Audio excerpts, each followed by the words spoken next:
Yeah, I heard about designer jerking off on a plane. Yes. I heard the Vaseline rolling through the aisle. And his dick was out when he got up. Mental health is serious. See, this is what I hate about people. He what? We're not gonna chalk everything up to niggas being sick in the head. That's some sick shit. But I'm not just gonna say that. I'm not saying design's going through mental health crisis. That's why he put his dick out. That's what he said. I wouldn't say that too if I was about to go to jail. I'd tell you I was crazy too, and that something's wrong with me if I was about to go do time for public indecency. That's a federal crime. Any crime committed in the airport or on an airplane, you're doing fed time. It's kind of crazy. When you think about it, it could be something so minor. Not that, but in general. I don't want to hear about minor and his dick out. I don't. That was crazy. But anyway, yeah, I put this on the docket, but that's since I heard that story. Pause has been on my mind the whole time. Yeah, you gotta pause that. That was crazy. I don't understand why. Designer saying I was jerking off to the flight attendant and it's because of my mental health and I'm trying to get help. Oh, he admitted it. That's what he said. That was his excuse. Oh shit! I thought. And then he just got up and his Vaseline fell out of his pocket. Yeah, which is. I just wanted to understand. Jerking off with Vaseline is crazy. Jerking off on a plane. I'm not gonna ask you which I jerk off, so I'm not even gonna go there. Jerking off on a plane is more crazy. But that's the obvious crazy shit. Jerking off with people, because there's no way he was flying first class. Pan didn't get him that many years on his. He wasn't flying first class. He had actually. Was maybe he was, because that would make so much more sense. If he was flying first class and he's jerking off by himself, he can't play crazy. He just wanted to get his shit off. He was horny. I gotta find out. I gotta find out if he was flying first class. I wonder what airline it was. That only happens on Spirit. I thought, yeah. Spirit got first class? I don't know. I don't fly Spirit. I can tell you. I don't know what they got on that plane. Special class. That's he's not special. Nothing about him. Oh, he's special, all right. Nigga stole. You know what? Let me fall back. Maybe that nigga is losing some shit. Nigga Kanye stole the song. He never got another one. Yeah. He tried that stupid Timmy Turner shit that we hate. Timmy Turner. And now look where he's at. Jerking off. He's got the net worth of $68 in food stamps. That's tough. Panda was a good song too. When you look back, was it? I think so. For that time, for sure. What time was it? What, 5 years I mean, ago? it was it 5? Was it 20? It was like 2016 or I think or 17. Something like that. 5, 6 years. Was it? Might have been 2017. He's saying his network is $7 mil. There, that's a lie. Yeah. People worth $7 million on jerk off on planes. With Vaseline. Everything I'm saying makes you think maybe he is going through a mental crisis. Yeah. The more you say it, I'm telling you. Vaseline is crazy. Nah, never mind. He could have just gone to the bathroom. I don't know, bro. Unless he Them was in bathrooms the mad first. small. Unless he was in the. It's How better much than space do jerking you off on your need? seats. Have you ever been? I need air. I need a good. Talking to the mic, bro. I can't hear you. I need a good. Ambiance of space? Or radius. Have you ever really realized how small the bathroom is in the plane though? Fucking small. I don't know how people get it on. It's small. I'll never use a bathroom on a plane. I'd make sure I go before. That's one place when I'm on a plane, I don't get up. I don't want to get up. The soul plane traumatized you? Soul plane traumatized you. That's racist. I love soul plane. Was racist to yourself too? I don't know what race you are. So I don't know what you're saying. I don't know what race you are. I'm one of the few who think soul plane is a good movie. But I realized that bathroom is really small on the plane, bro. I'm not getting up to use the bathroom just because it depends how long I'm flying. Actually, it doesn't matter how long I'm flying. I've flown 8 hours. I'm not getting up just because half the time I'm asleep, and the other half I don't want to be uncomfortable. You one of those people who like drinking before getting on a plane? No, nigga, that shit is anxiety ridden. Absolutely not. I'm on the plane. I put music in my headphones. I fall asleep. That's it. I don't want to talk to nobody. Leave me alone. I don't want to be bothered. I always make sure I pay the extra for the window seat or the spacious seat, so I don't gotta. Nobody's falling asleep on me. I'm not gonna lie. I grew into the aisle seat. I'm not against the aisle seat. It's the convenient. The window seat used to be my shit, but it's like, bro. I mean, the window seat is the best seat, but also there's too much slander to the aisle seat. The aisle seat, it's pretty convenient. You know, they bring the food stuff right there. You just right there. You can just get up and out without having to worry about moving someone and shit. Man, leg space. He don't use the bathroom, so he don't need to get up. I'm not using the bathroom. I like the aisle. And I don't like niggas when they all their legs in the aisle. You one of them niggas put his leg on the aisle, and I'm tripping over you. And now my Vaseline fell. You probably the reason why he got. That's probably what happened. He tried to go to the bathroom. His Vaseline fell. He didn't zip his pants all the way up. That nigga going through some shit. He going through some shit. Pray for designer. That's what we gonna do. I'm not, but y'all can, cause I don't care. I'm gonna be honest with y'all. I don't give a fuck. I'm gonna keep it a bean. Man said I don't care about that, man. If that's how you decide to cope, I'm sorry, boss. Lock your ass up. If that's how you cope, what you going to jerking off in front of? No, that's sick. I'm sorry. He's dropped from good music too already, right? Like he's been dropped. That nigga was never on good music. He was never on good music. I don't even remember. They did not sign him. They stole his song and left that nigga to die. That's aggressive. I can't think of any other song he dropped. Like the Timmy Turner one. They took. But no, besides Timmy Turner, That's it. Yeah. They took that nigga's song and just left that nigga to lie in the street. That was the most fake hyped up song to drop ever. And then when they dropped it, that shit had over the top production that was so unnecessary. Listen, man, Kanye fucked that man over. I'm sorry. It's business, but shit. I remember when that song dropped, and I thought that was Future. I think everyone and their mother thought that was Future, except for Future. Future ain't like that nigga neither. Yeah. And Future and Kanye start hanging out unless no more designer. No more designer. They kick them out to the side. Take your Vaseline and go jerk off, bro. Moral of the story is, fuck designer. All right, let's go. I was really curious what that was.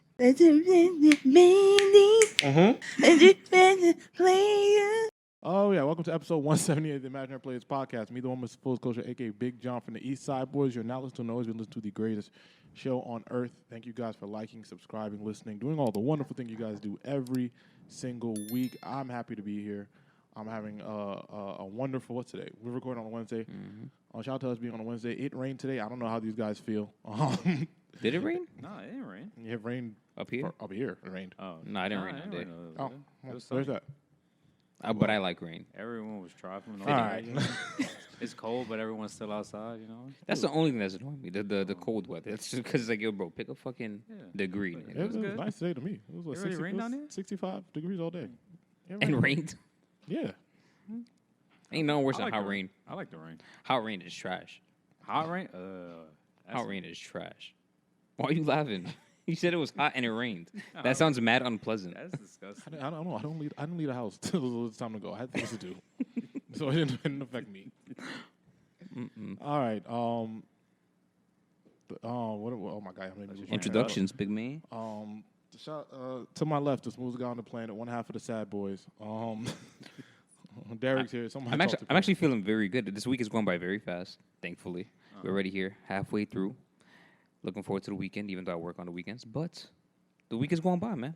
And it wasn't raining down where we at, luckily. So that's always cool. Need this weather to get a little warmer, more relaxed. Start wearing shorts and stuff like that. I'm trying to get into that mood, but I'm chilling, man. I'm good. All right. Across from me is the man behind the camera. On the other half of the sad boys, Joe talks to people. Chilling, y'all. How y'all doing? Hope y'all had a good week. Hope y'all about to have a good weekend. Very hyped to what's to come. Just prepare yourselves, man. Good weather, good times coming soon, for sure. I mean, listen, y'all niggas know we got a party in June. It's coming. The date will come out soon. We just waiting to do all the whatever the promotional stuff we're supposed to do to make sure you guys buy tickets and shit. The analytics. Yes. Yeah. So we do have a party coming in June. We've teased the venue. It looks great. Yes, I'm excited. We. Please drink responsibly. I mean, if y'all don't, as long as y'all buy tickets, they never do. Listen, if they never do. Crazy, it is fine, but just. I mean, there's security. That's y'all business. Like I said, that's not really my business. It's a big enough venue that if y'all drink too much, we will not find y'all. That's it. Last time we did this, that shit was just too small, so everybody was just drunk in everybody's face. But this one we're good. So yeah, the Summer Classic 3 is coming. We will probably announce by next episode. Or you'll probably see pretty soon the information before next episode. So that's all I got for you guys now. That's it. That's it for right now. Am I missing anything? Keep liking, subscribing, following Imaginary Players NYC on Instagram. IMG Players on Twitter. I always forget to plug that stuff. Imaginary Players Podcast on YouTube. think that get all the plugs out the way so we can just go through the podcast smoothly. What else we got? I think that's it. That's it. Let's get to some. Where we want to start? News. We talked about designer pulling his dick out on the plane. That was going to be my fun segue, but it was just on my mind. I'm sorry. Pause. Not designer's dick. The incident. Not designer's dick. The incident. Okay. All right. Just clearing it up. Clarifying. I don't want anybody to think I'm just thinking about designer's dick while I'm sitting around. All right. Whatchamacallit? Your boy Biden said he's running again. Your boy. He officially announced, I think, right? I saw it on Twitter. Yeah, that's where I hate that's where everything's announced now. Apparently, but yeah. I mean, yeah. You know, he said he's running again. Sleepy Joe. I'm not gonna. Back. Yeah, I'm not gonna politicize this shit, but I honestly don't know what's going on. So running it back is crazy. I don't even know. This thing is so old.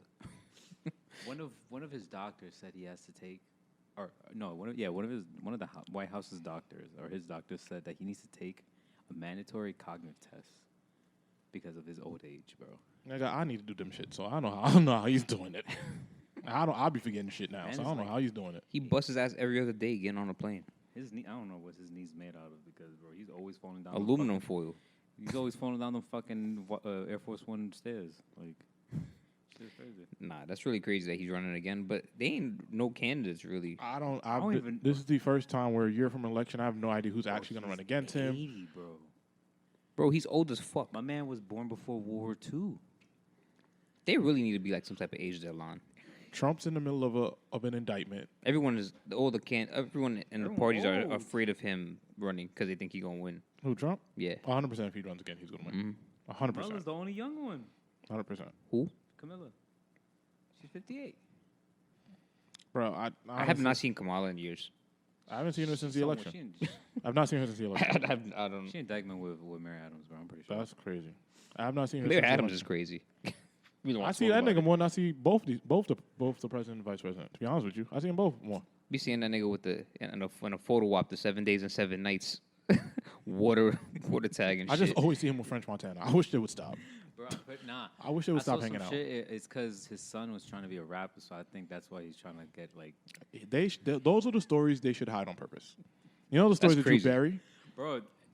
Fact, yo. I saw that. That's crazy. Do your Googles, bro. Like, that's really crazy. His son want to be a rapper, so I'm pretty sure he probably just telling the rappers like, yo, that little speed ticket back in '98, I got you. Yo. Like that should be classified on purpose just because we don't care. Like to him, like he should, yeah.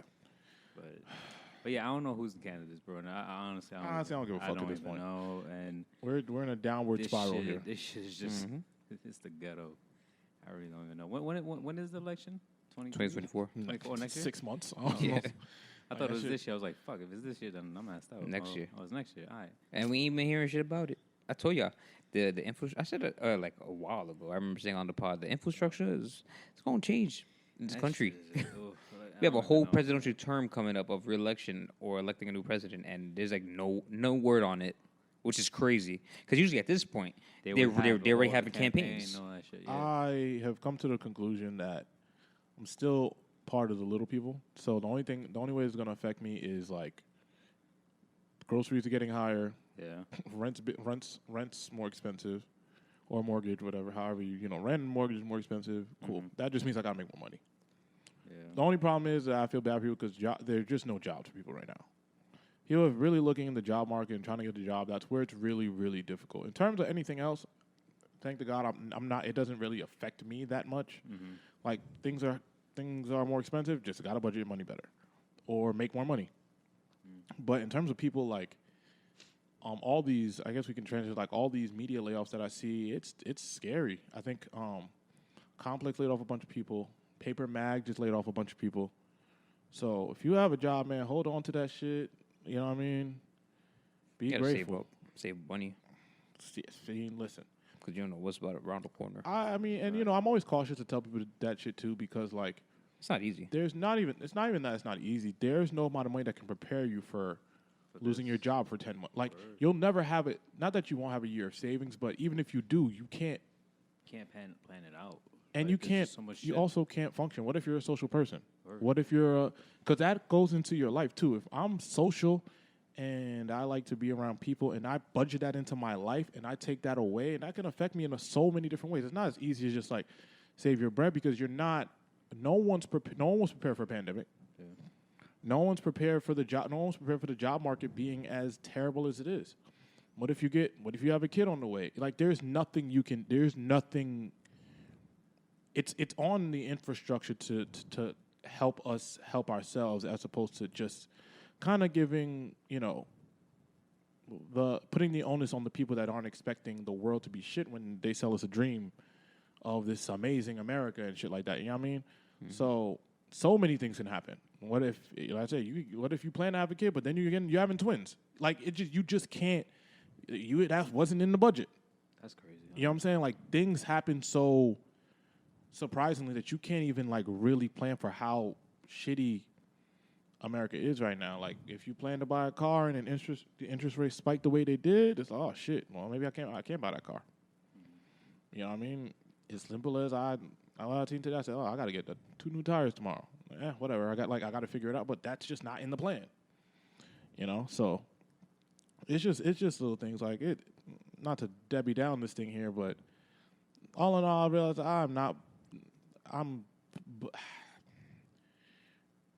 the way this affects us is so like it's in so many like microscopic ways that just add up. Groceries are higher, this is higher, like, and then it adds up, but they do it in subtle ways that's like we won't notice that we're in a shitstorm right now. Mm-hmm. So I don't know, man. And even around here, I'm seeing more homeless people. Really? When I first moved here, I didn't see no homeless people. What? Now if I walk down the street over here, there's at least 1 or 2. That's crazy. And that just tells like the classes is like it's upper class, middle class. There's no lower class that lives over here. Not by where I live. There's no lower class here, so it's like I already see it. Mm-hmm. I just start seeing homeless people everywhere. I'm like, oh shit. You know what I mean? So who knows? Shit affecting everyone. Stuff. Who knows, man? Who knows? So I don't know. Prayers to everyone involved. I don't know who's running. I don't really give a shit. I'm not gonna lie to y'all. I don't know what's going on. I don't think it's gonna make a difference, honestly. That's what I'm saying. That's what I'm saying. Like the difference won't be made no matter who's on. We're all gonna be going through the same shit. Mm-hmm. That's it. Like it's all gonna be the same. When those BuzzFeed and YouTube videos pop out, that's when I'll start to care. But like explaining of like what's going on and shit like that. But, yeah. I don't know. And I'm seeing all you podcasters that started podcasts, y'all slowing down, huh? Budget getting tight. It's getting tight. I understand. I get it. That shit, it's getting slow. There's a whole bunch of microphones available at B&H and shit. I understand. I get it. This shit ain't easy. That clearance rack is going crazy. That clearance rack is going crazy. And listen, I'm telling you, I go out and I see how this is affecting like the normal human being. All the COVID podcasts, them shits are not here no more. Yeah. Them niggas out pretending to be us are not here anymore. The one that stole our name and saw, hey, I know I was going to outlast you guys. I heard the sound quality. It sucked. I see why you niggas not around anymore. I'd tell you niggas' name if I remembered, but y'all aren't here anyway. I got to episode 4. It's usually where they get to. And listen, man, y'all got that defamation letter and shut that shit down real quick. Not defamation, whatever that cease and desist shit that the attorney said. Hey, I couldn't afford to keep going, huh?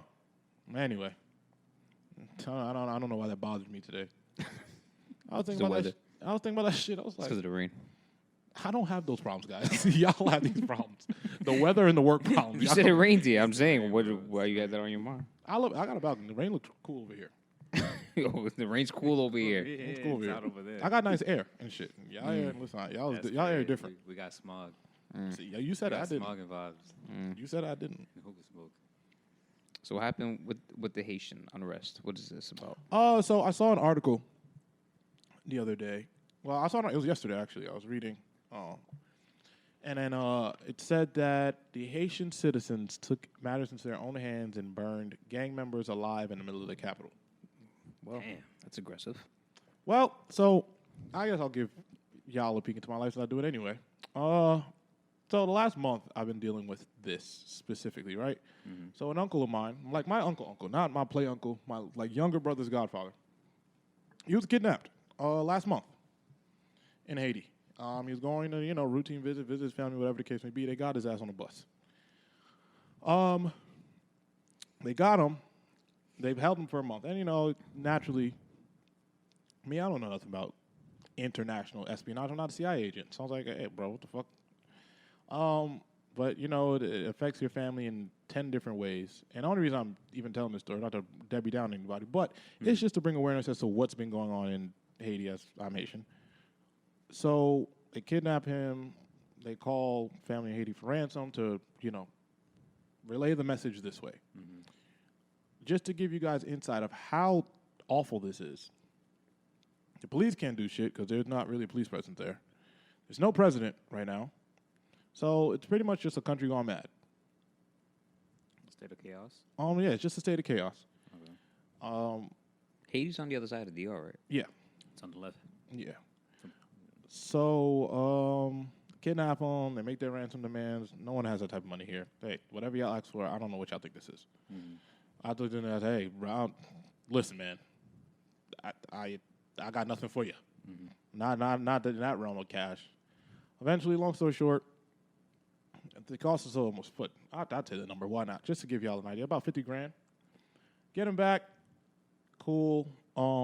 I say all that to say, when you contact the U.S. about these things, my uncle's a U.S. citizen. You contact the U.S. about these things. All they tell you is that they can't do anything about it. Tell you, hey, we're not. There's no jurisdiction there. We don't go to that side of the country. The U.S. don't give a shit about anybody but the people they're interested in. Haiti has nothing for the United States. So the United States does not have a vested interest in helping Haitian Americans. Haitians in general. I would say Haitians, and then, of course, even if you're Haitian American. Oh, they're right? Mm-hmm. I say this to say a lot of people read this article and they say, hey, like, that's terrible that they burn those people alive. The gangs have pretty much taken over 60% of Haiti. They torture people, they kidnap people, they kill kids, they rob from families, all this good shit. The people are just fed up. People are fed up, they've had enough, and they're taking matters into their own hands. And they're tired of their houses being looted, and if the United States, because we have requested help from the United States and Canada, both aren't willing to risk, and I understand it, they're not willing to risk their men in a place where there is no control, or a way to ensure that their people make it back home safe. Completely understand that. But the people are going to take this into their own hands, and this is what's going to happen. Now, I've seen the U.S. intervene for less. We've given $1.5 trillion to Ukraine. Yeah, like nothing. And continuing. And eggs are still crazy. Eggs are $60 or some shit. I don't so I do think that a small intervention to a place that has been an ally to the U.S. for a long time, since the Clinton administration, you would hope that the United States would have a vested interest in it. But now that my uncle is home and safe, I can now speak about this because, hey, you don't know who's going to hear what, and then, hey, they could have took his head off if they wanted to. Mm-hmm. So now that all that shit is said and done, I just want to bring awareness to how terrible shit is over there, mm-hmm. and how we would love just some type of intervention. I'm not telling you guys to send the entire military. Haiti is this big. It takes seven niggas like Jack Ryan to go fix that shit. It takes seven Jason Bournes to go handle that shit. Hey, clean this shit up and it's done. Lock them niggas up. Put a police chief. Get the president elected and figure it the fuck out. I still can't believe how much money they sent to Ukraine, bro. And it's continuing to send. Like, that's really fucking crazy, bro. And you know where they draw the line? Fighter jets. They're like, we'll give you money, but fighter jets, nah, bro, you good. Like, the U.S. government would not send them fighter jets. I'm not trying to step away from what John is saying, but no, it's fine. It's insane. We'll throw bags, bro, just straight bags. But fighter jets, nah, yeah, can't have those. But money, yeah. But nah, the situation in Haiti's wild. Yeah, man. But it's wild hearing it. But I mean, in certain situations like that, people just have to rise up and take matters into their own hands, which is the sad part. Because, like you said, the U.S. have been allies with Haiti since the Clinton administration. But it's just like, hey, man. If it doesn't benefit the United States. If you plan to go to Haiti, don't. That's what I tell everybody at this point. If you plan to go there, don't. It's not a place to visit. It's not a place to hang out. It's not a place to, go run around in. And then my dumb ass, I say, yeah, we got to call the authorities or something. I was like, I'm talking to police. I don't know what you're talking about. I was like, this is not the same type of shit. I was like, "Yeah, you're right. I've never had an international incident before. I'm not. All right, so I don't know. I was like, I don't talk to no police. I don't listen. It is what it is. So, my dumb ass. So, all in all, things worked out in our favor. God willing, God bless. Figured it out. But hey, man, that is not a place to vacation. All my H people, please hold your head. All my people that have family there, hold your head.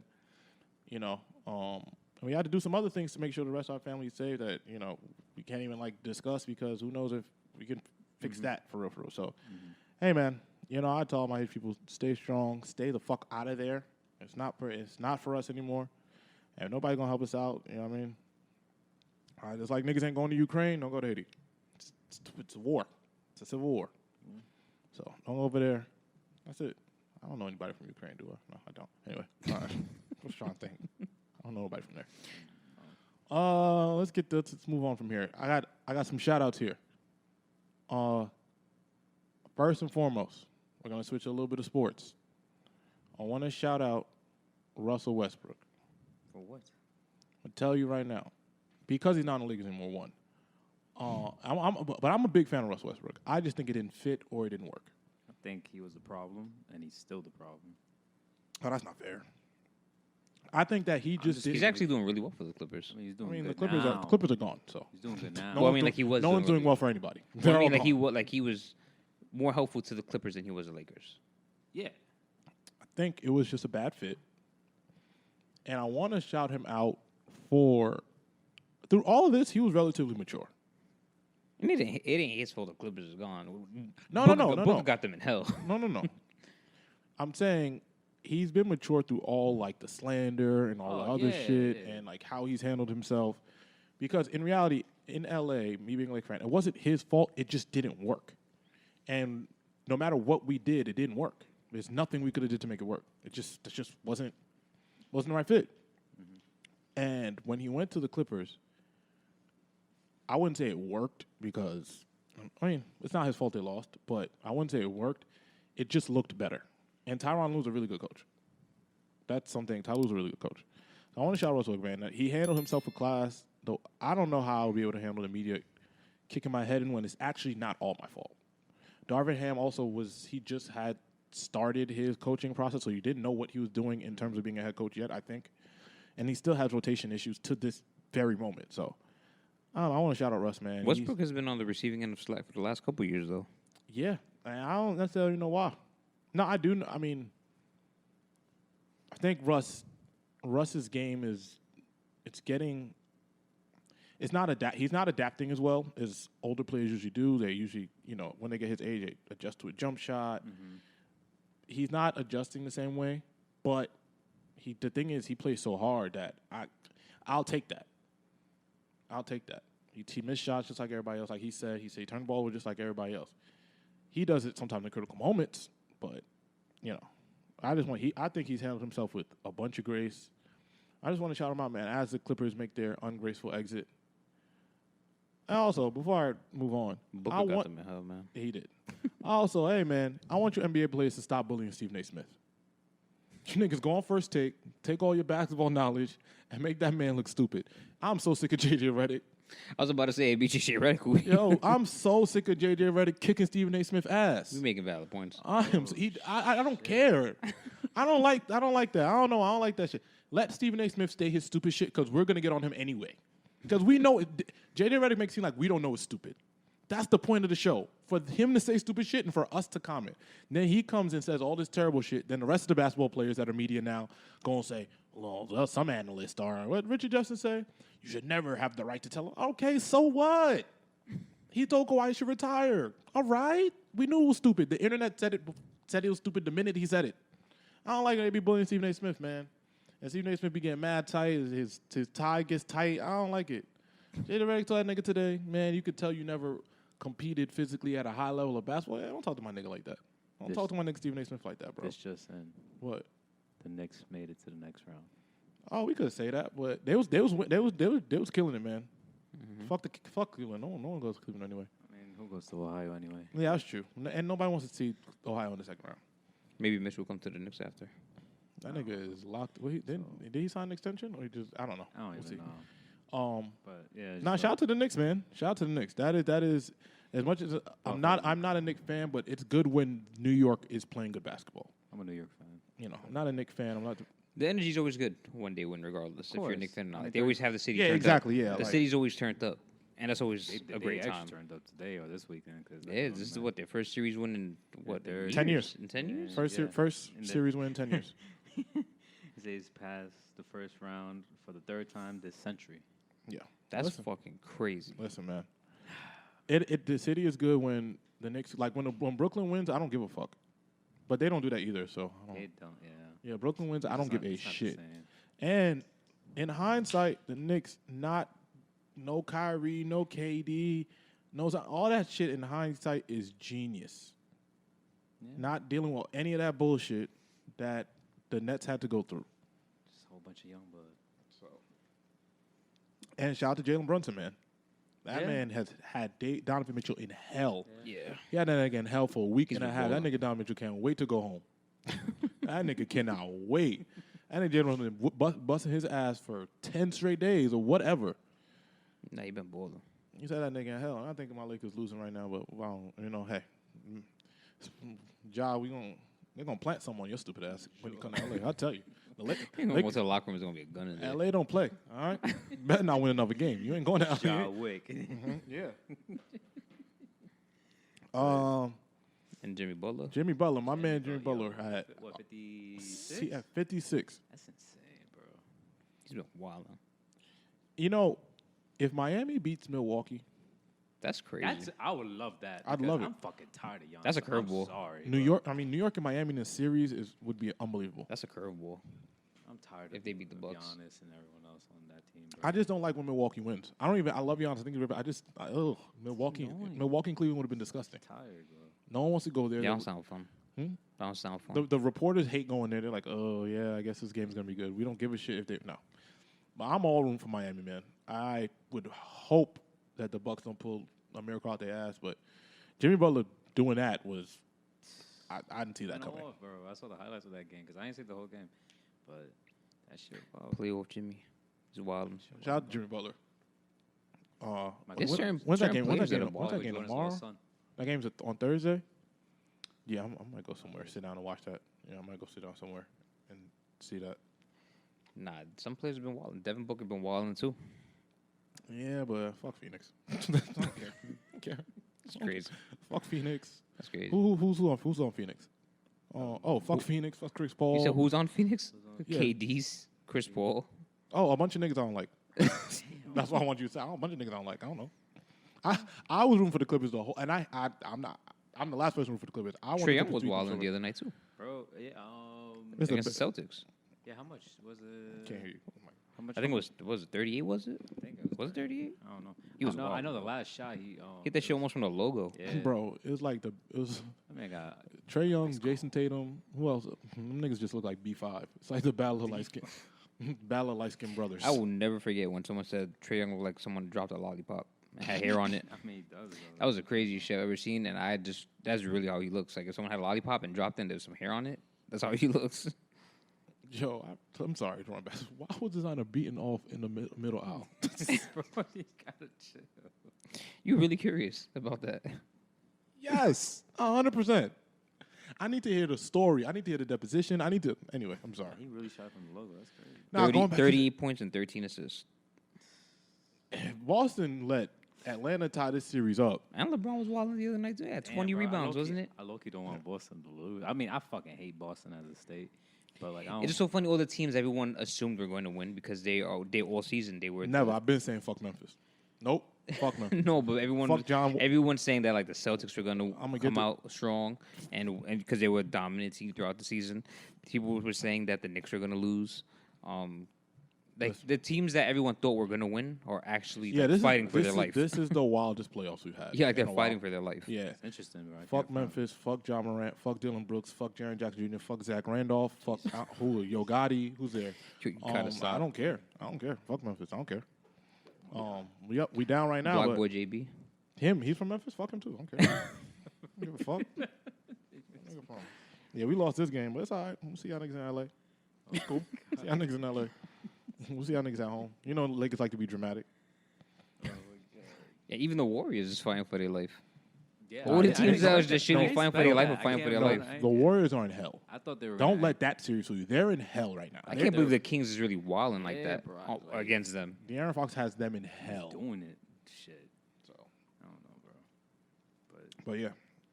Oh, all right. That was our early sports segment. Yeah, there's a lot going on in the playoffs. So. Where do y'all want to start? Snowfall, the fight. We can talk about the fight. I feel like the fight. Yeah, we can stay in sports. Yeah. I saw the fight. Yes, I did. I went to me and Jordan went out and watched it. Would you? Well, we did. What did I can't remember what I said last week. You were in DC? No, I was here. Oh, I thought you said you went out. I thought you said you and Drew went on Washington. No, me and Jordan went out and watched it. Oh, watched it. I thought you said yeah. Washington. No. Me and Jordan went out and watched the fight at a bar. Yeah. I don't remember what my prediction was last week. Do comment. I don't even think we really spoke about it. Did we speak about it? Unquote did, but granted, Tank was gonna win. I knew Tank was gonna win. It was a good fight, though. I didn't predict. Yeah, it was a good fight. I didn't predict a knockout. I thought that I gave the Ryan Garcia too much credit. I thought he was too scared of Tank to be as aggressive as he was. So I thought he was gonna keep his distance. That's gonna be his problem, though. Right. I thought he was gonna keep his distance, and they were just gonna all right, they were just gonna go, and then Tank was gonna get him by decision to set up for a rematch. But this little stupid guy, he came out there swinging with his life, and at the beginning of the fight, I'm like, oh, Tank, come on, my nigga, what's up? I put a little money on you, chill out. Me at the bar and watch, I'm like, yo, and then I start to see the tides turn. He knocks him down. What was it? I think he knocked him out. Second round. I was like, all right, he just got caught with he just got caught with a shot because he jumped up right away. I was like, all right, cool. Then it seemed like he was getting him in the next few rounds, and then boom, he takes a shot. I don't see the shot. I don't see the body shot. I don't see it, and I just see him get on one knee. And I'm like, oh shit, all right. My man had enough of this shit. Made that man propose. Take me out, coach. Made that man propose. Don't be fake, Joe. That's your man. What, Ryan Garcia? Yeah, that's your man. I put money on Tank. What are you talking about? You a traitor. That's crazy. Power wins. That's not crazy. Speed, you bro. a traitor. Nigga, isn't he from where you? What the fuck? What? Nigga a traitor? Oh, How am I a trader? wow. Drew Garcia. That's crazy. I'm not a trader, bro. I want money. Crazy. Nah, he made that man. Tank made that man propose, though. That's crazy. I said that what that fight was gonna be. It was a power versus speed fight. Yeah, bro. But Tank is fast as fuck. Tank is fast, but Ryan Garcia's fast he too. got reach on him. Yeah, cool, but bro, And height. Speed, He's like 5'8" but it's and a different, half. bro. UFC speed probably. I mean, even in then, it all depends. It all depends on a whole bunch of different factors. But bro, his punches was not doing much. Tank shit, bro. I didn't think Tank was that fast. I know he was strong. I feel like he's stronger. Bro, he's part of the money team. I mean, Tank he's trained underneath Floyd. Tank also picks his shots. So you can tell every time he hit Ryan, it hurt. It hurt. He's strong. I think they say Ryan Garcia threw 30 or 40 more punches than he did, but Tank was hurting that little nigga. I was like, damn. And all you niggas that said that shit was fixed, no, y'all just never been hit in the body that hard. Yeah, your whole nervous system shut down. I love sports, and I love when it comes to political shit because everyone becomes a fucking sports analytic, boxer, UFC fighter, and lawyer when it comes to shit like that. Bro, that shot shut your whole nervous system down. Yeah, bro, a liver shot. Y'all have never been hit hard. Bro, you ever not even hit hard. You ever run so long that both your kidneys is on fire, bro? No, I've no what the where the fuck was you running at, bro? I used to was in Mexico for 6 months. No, I used to play Pee Wee soccer. So my you used to play what? Pee Wee soccer. All right, don't say that ever again. Pee Wee soccer was crazy. You could just say regular soccer. But bro, a body shot. Yeah, ever been hit with a body shot? Yes. Yeah, not by Tank. Not by Tank, but yeah, bro. Somebody hit you in the right spot. It's rap, fight is bro. over. You go down, and, bro, and it's not just a one hit. It's pulsating. It's like a pulse sensation. The nigga hit him, and his nose started bleeding. Mind you, he's winded already too. Yeah, you know what I'm saying? If you hit a nigga in his body and his face starts to bleed, my nigga, the fight's over. Buddy, ring the bell. That's why you gotta tell nigga, chill out. We wilding right now. I think they're gonna run the series back until someone gets knocked out. I think there's too many other people for Tank to fight at this point because it seemed like Tank never took him that seriously. He's like, bro, I'm gonna hurt you. He told him, and he did. And Ryan don't even bring like, your mom. Don't even bring your mom. He said, "Don't bring your mom." No, you know how I know it's not gonna be a rematch. That nigga Ryan said, "Yeah, man." He posted a picture of Tank after he said, "Yeah, hopefully one day we can do this again." Nigga, you don't want to do that shit again. Man, he made a bag. He didn't demand, but they're not getting the same money for this fight again. No. Nobody. I don't really want to see this again. Like we see this because I want to see it until I want to see someone get knocked out. I think that's why they're gonna. I think they're gonna run it back until someone gets knocked out. Ryan got knocked out. No, I mean like not TKO. I mean KO. Well, he's not gonna go. He's not gonna volunteer for himself to get killed. So I mean either one of them. I think my money's still on Tank. Ryan Garcia is not gonna volunteer himself to get hurt. He got hit. And he kept saying, "Yeah, I'm gonna move up and wait. He don't want no parts of Ryan. He don't want no parts of Tank anymore. I never heard of the rehydration clause until this match. I still don't know what that means.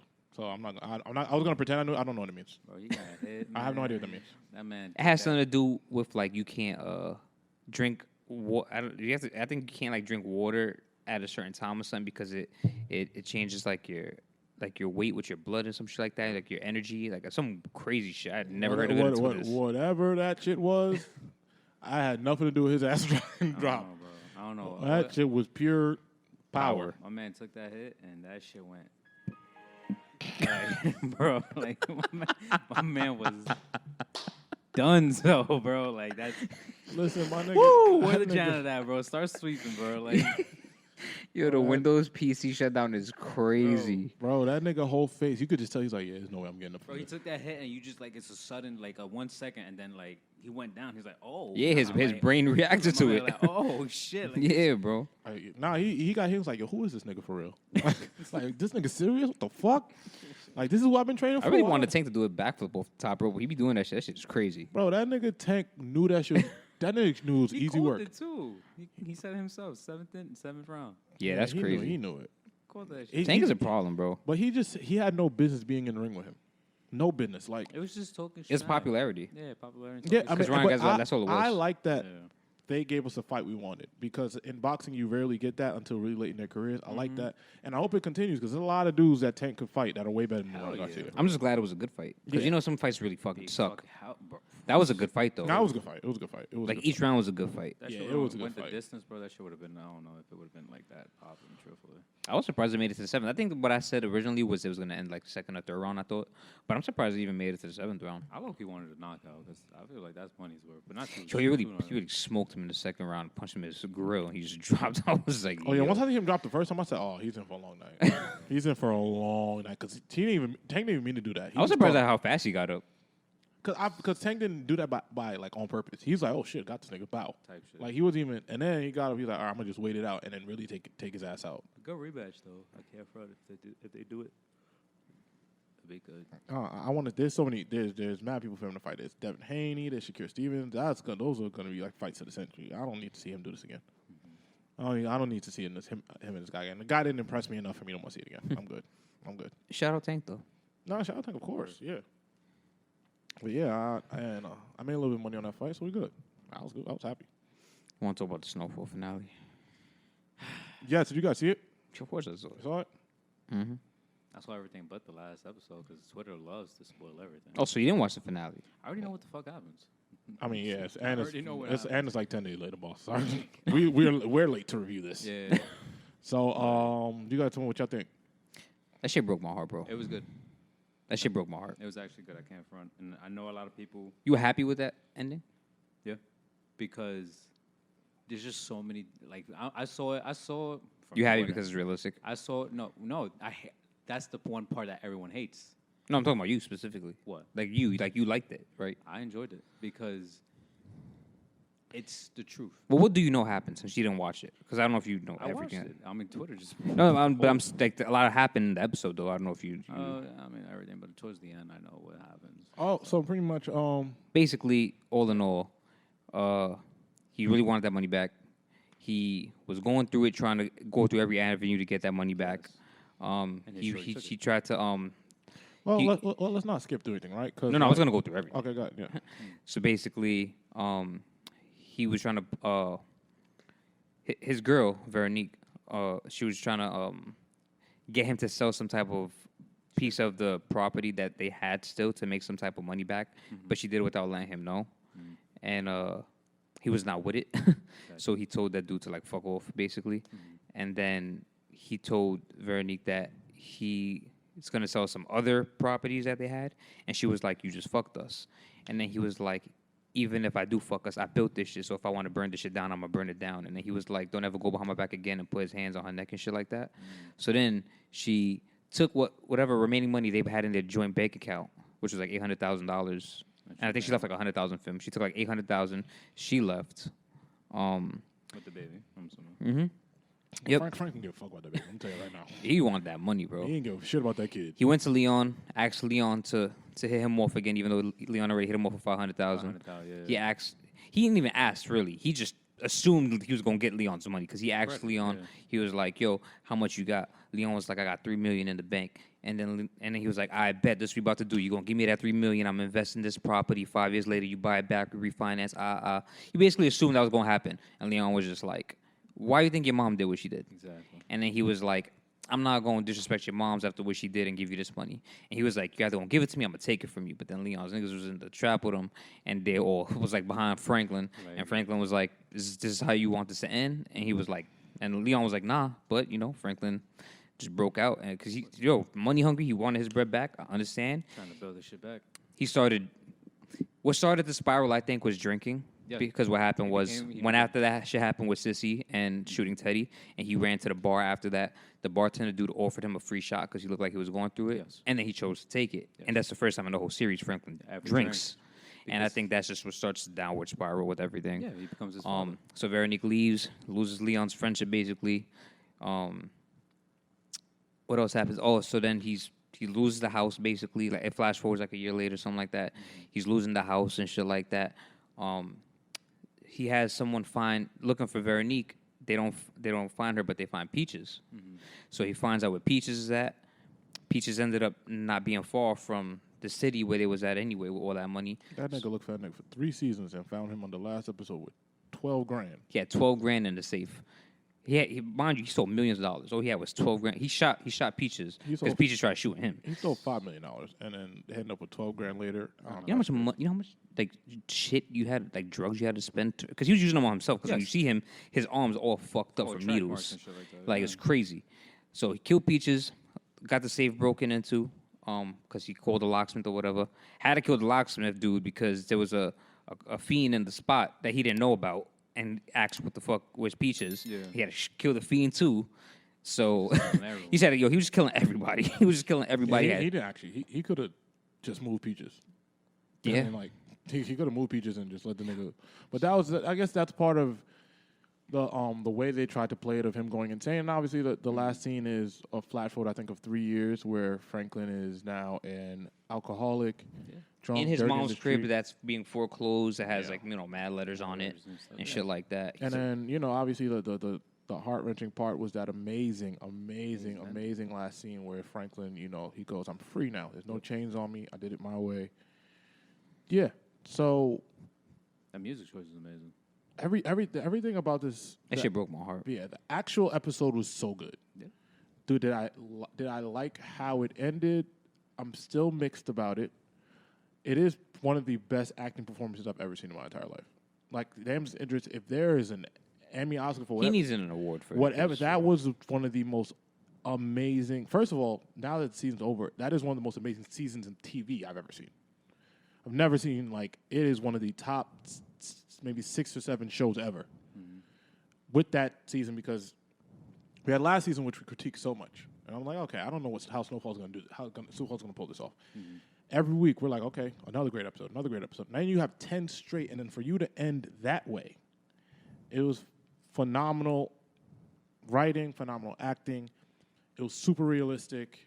It is super true to how this life tends to turn out. Did I necessarily enjoy seeing Franklin like that? No. I would have loved to see him, even if he's down, and attempt to figure it out. Or like an ending scene where he sees like a path. Because that's not really true to how they've created Franklin to be the last 6 years. Franklin was always a genius, smart kid, and can make something out of nothing. Mm-hmm. I guess what they were trying to portray of how money can make you crazy, how money can take over your mind, and how it could literally drive you to the point of no return when he finally was able to get it. I like that aspect of it. Mm-hmm. That, you know, money overtook his mind and he did whatever. He lost everything. And even to the, if we're going back, right, and kind of going through piece by piece, it starts with his mom. His mom plays a big factor. His mom fucks shit up. Yeah, I don't know why. Everybody that said she saved them, they go, no, what? She did not save you could have took 10 more minutes and everything would have been fine. Yeah. I'll be honest with you. I think all his loved ones did him dirty. That's my opinion on the ending of the show. Granted, like I said, that shit broke my heart because Franklin was really him. I think everyone around him really did him dirty. It's tough to disagree because Franklin built this. That's why I think everyone did him dirty. He built this, but at the end of the day, once you build it and we all strike out on our own, you can't expect for your greed to take over what I've built, right? So, once everybody gets the money, everybody's motivation starts to be different, right? You start with his wife. Her motivation now with the money is to make sure her kid's taken care of. And you just choke me, nigga. Yeah, I'm out. So guess what? You can't be upset at how it goes, right? Yeah, Veronique, I think, is the only one who gets a pass. It's not even. We built this off robbing and crime. She was solid. You fucked me over. Now guess what? I'm gonna take it how you got it. I'm gonna rob you in this crime now. Fine. And the thing is, she ain't leave the nigga with nothing. So let's rob you in this crime now. Cool. With Leon, I just gave you $500,000 the other day because of this shit. This ain't my goal. Ain't to keep. Leon has told Franklin 100 times, I don't want to keep selling drugs and doing this shit. I don't want to do this. Yeah. This is not my shit. I don't want to do this shit.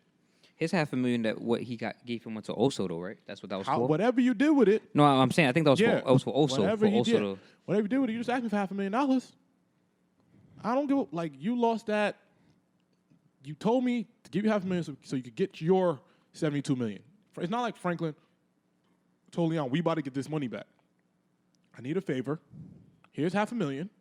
Cool. And you still lost the money. Hey, I mean, granted, Leon gave him another $500,000, probably been okay. But I don't know. That is where I think the writing lacked of him giving just more of a reasoning. I didn't buy the whole why'd your mom kill. I didn't like that being the reason. I didn't really buy it. But if you said, bro, I just gave you $500,000 and you for all this shit and now it's gone and it's done. It's like, what the fuck? And then you try to strong arm me about it. It's like, come on, my nigga, we're not doing this. Cool. And then I mean, who else is left? I don't like how the aunt. I think they might as well killed her off too. At the end of this series, she was in the stable hiding. They could have killed her off too. Yeah, she ends up in like a horse ranch. Yeah, kind of. But they could have killed her off too. That I didn't really see the. But the purpose in the CIA is looking for her. Got Not sorry, I'm saying the DEA. The dudes that Oso was working for, the white guy, they're looking for Louis, and she's. Yeah, they could have. I thought that when she was running from them, they would either killed her off or she did a bunch of time. I did like that because I couldn't predict this ending at all. I did not see this coming. I also thought that they were going to do the typical: he either dies in the shootout or you see him behind bars. Oh, Franklin. Yeah, and I thought he was done when Peaches shot at him because it looked like he got shot. I would have hated. I would have. It looked like he got shot. I would have fucking hated that. But I am so happy with how this show turned out. I'm happy. I'm happy. Hated seeing Franklin like that because you start to connect. Like, yo, bro, this is fucking Franklin. I don't hate it because it just goes down to it's realistic. Like you have to understand. Also, full circle, he ends up like his father. Exactly, you become what you hate. No, that is the art. This is art. This was like a display of beautiful art. Yeah, it's a full circle. You hate what you become what you hate. They even made the last scene look like the first scene of the series. Yes, because in the ending, in the last scene, in the first episode, it's Leon and him walking together down that street, and there's an ice cream truck, and then this one is them walking apart from each other. There's an ice cream truck in the background, and then also in the ending of the first episode, I think he tells Mel that she's like, "What do you want to gain from this?" And he's like, "Freedom from all of it," and then that's what he says in the last episode too. Yeah. So I would have loved though to see him even if he looks like that, dirty and no money left, like him trying to come he's back just up. trying to figure it out. Like he just finds a way, or like I don't know. I would have liked just that tad bit, but I couldn't have asked for a better written episode. I really couldn't have. I couldn't ask for a better written episode. It was phenomenal, man. I love a show. True fact. Hell broke of my a heart. fucking show, man. Fuck Louie and fuck Sissy and fuck Teddy. Yeah, fuck her, hold on. Honestly, she could have just waited 10 fucking... But the whole time I knew Franklin was never going to get that money. Like, that's when I was like, yo, he's never... There's no way they're going to let him get this money. When he told Leon, like, you my best fucking friend, and I'm so fucking proud of you, that shit hurt. But that's really what it is. Like, it was always a big bro, little bro relationship. Always, bro. Yes. Always. But also, too, like, I think even Franklin realized Leon, he couldn't have given me that money. That's not... Nah, he couldn't have given me that money. I don't care what I did at the time. Like, once we part in terms of ideologies, Leon came back from fucking Africa, bro. Once we part ways and our ideologies change and we're not in business together no more, and now I'm just doing you a favor, hey, that shit stops at a certain point. I don't owe you forever. Type shit. I don't owe you forever. Yes, you put me in the game 100%, but sometimes that shit, it expires. That shit expires. It does. So. That shit was dope. I can't front. It's definitely one of the greatest shows of all time. Oh, yeah. And especially drug-related shows. Yeah, y'all could, if anybody ever wants to watch it from the beginning, y'all could skip season 5. This is it. Season 5 ain't teach you well, no. I enjoyed season 5. You go to, that shit was horrible. That nigga was in a cage with a tiger fighting. That was my favorite episode was the one with him and Osoto. Because them two together. Yeah, because they don't really have them two moments. Together, but they always been solid with each other. That's what I loved. That was one thing I loved consistently. Yeah, like the last their friendship, like they were always together solid. was amazing. Yeah, also ain't broke, so like I mean, yeah, but like the look, last look, scene together. Look who got away with the money. He was still. He deserves it. He was still fanatic, like him, like saying, "Oh, so," like walking away while also dipped and shit. That shit was dope because it's just like he was such a big fan of him and still put him onto game, changed his life, but he also got out because he had to.